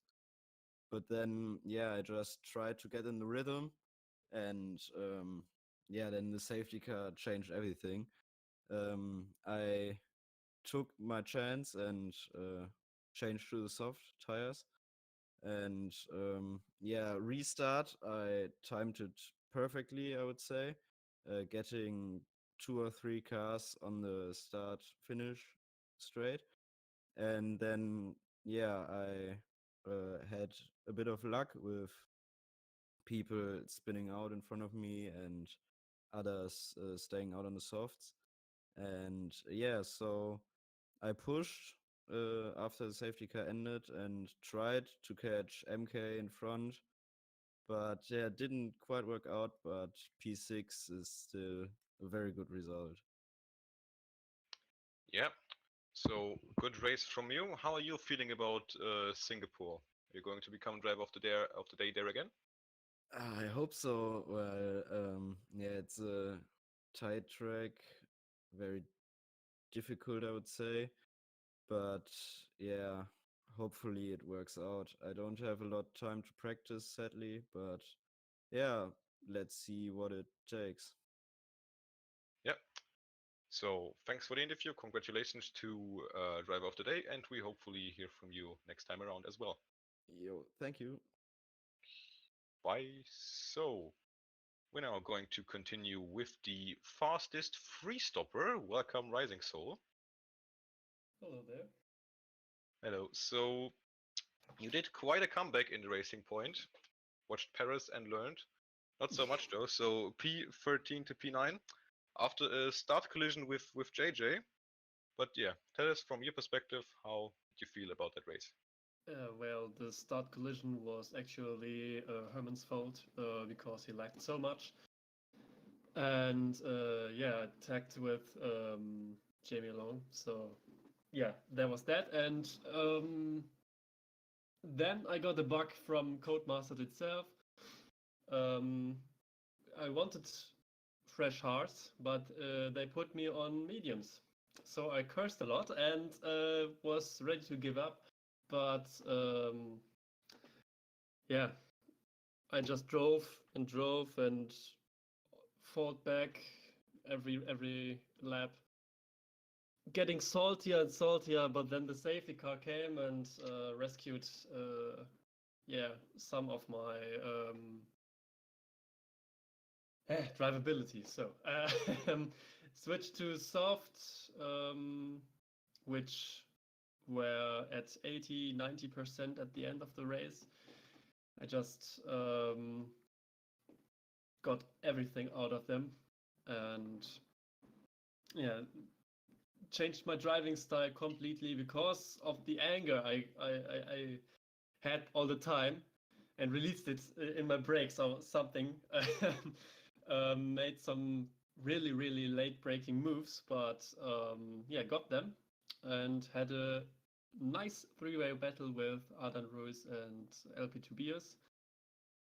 Landed in the middle, and yeah, I think it was a real redemption race then at the end. Yeah, so congratulations to P9 in the end. And how are things looking on your side for Singapore? Are you going to join the dark side of driving there again, or? Yeah, if the Force were real, I would be a Darksider. So, Singapore, yeah. Nah, I don't like that. Not so much. I don't like it much. So, I hope we got plenty of front wings there, and I hope my concentration doesn't get that worse again, like today.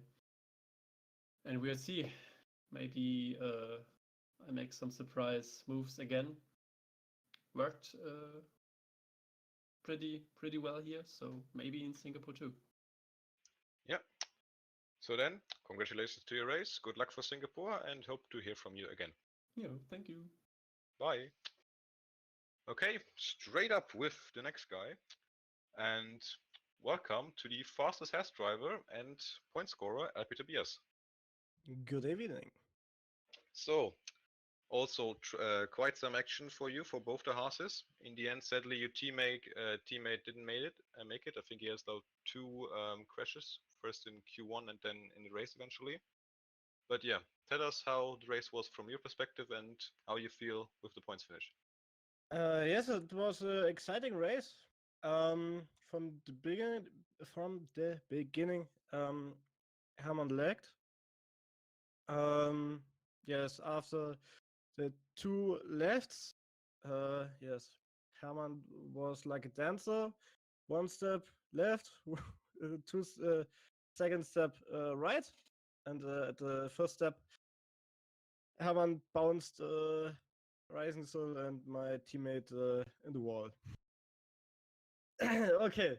Then it was a hard medium strategy. Yes, reverse tactic. So it was quite good. Yes, the safety car came not so good out because I was in the box and yes, I was on the mediums. I wish I were on the softs, but in the end, we saw that yes, the mediums were not so bad because the softs were out of grip at the end. So yes, Good score at DC winning. So yes. Yeah, wonderful. So give us your thoughts about Singapore. Are you going to snatch a point or two there again? It's a quite funny track. But yes, a lot of things can happen. So we see. Yeah. So then congratulations to your point and hope to hear from you again next time around. Thank you. So coming up to our last driver now for the interview. Welcome, Zoxon. Good evening, good evening. Yeah. You had also quite an exciting race. Some free white situations there in the back in the midfield. Yeah, very exciting drive then after the safety car, but at the end it sadly wasn't enough for points. But tell us from your perspective. Yeah, I wasn't say well, bit of luck in the start due to the collision with Hermann. Then I want to get past the BK, which actually didn't work.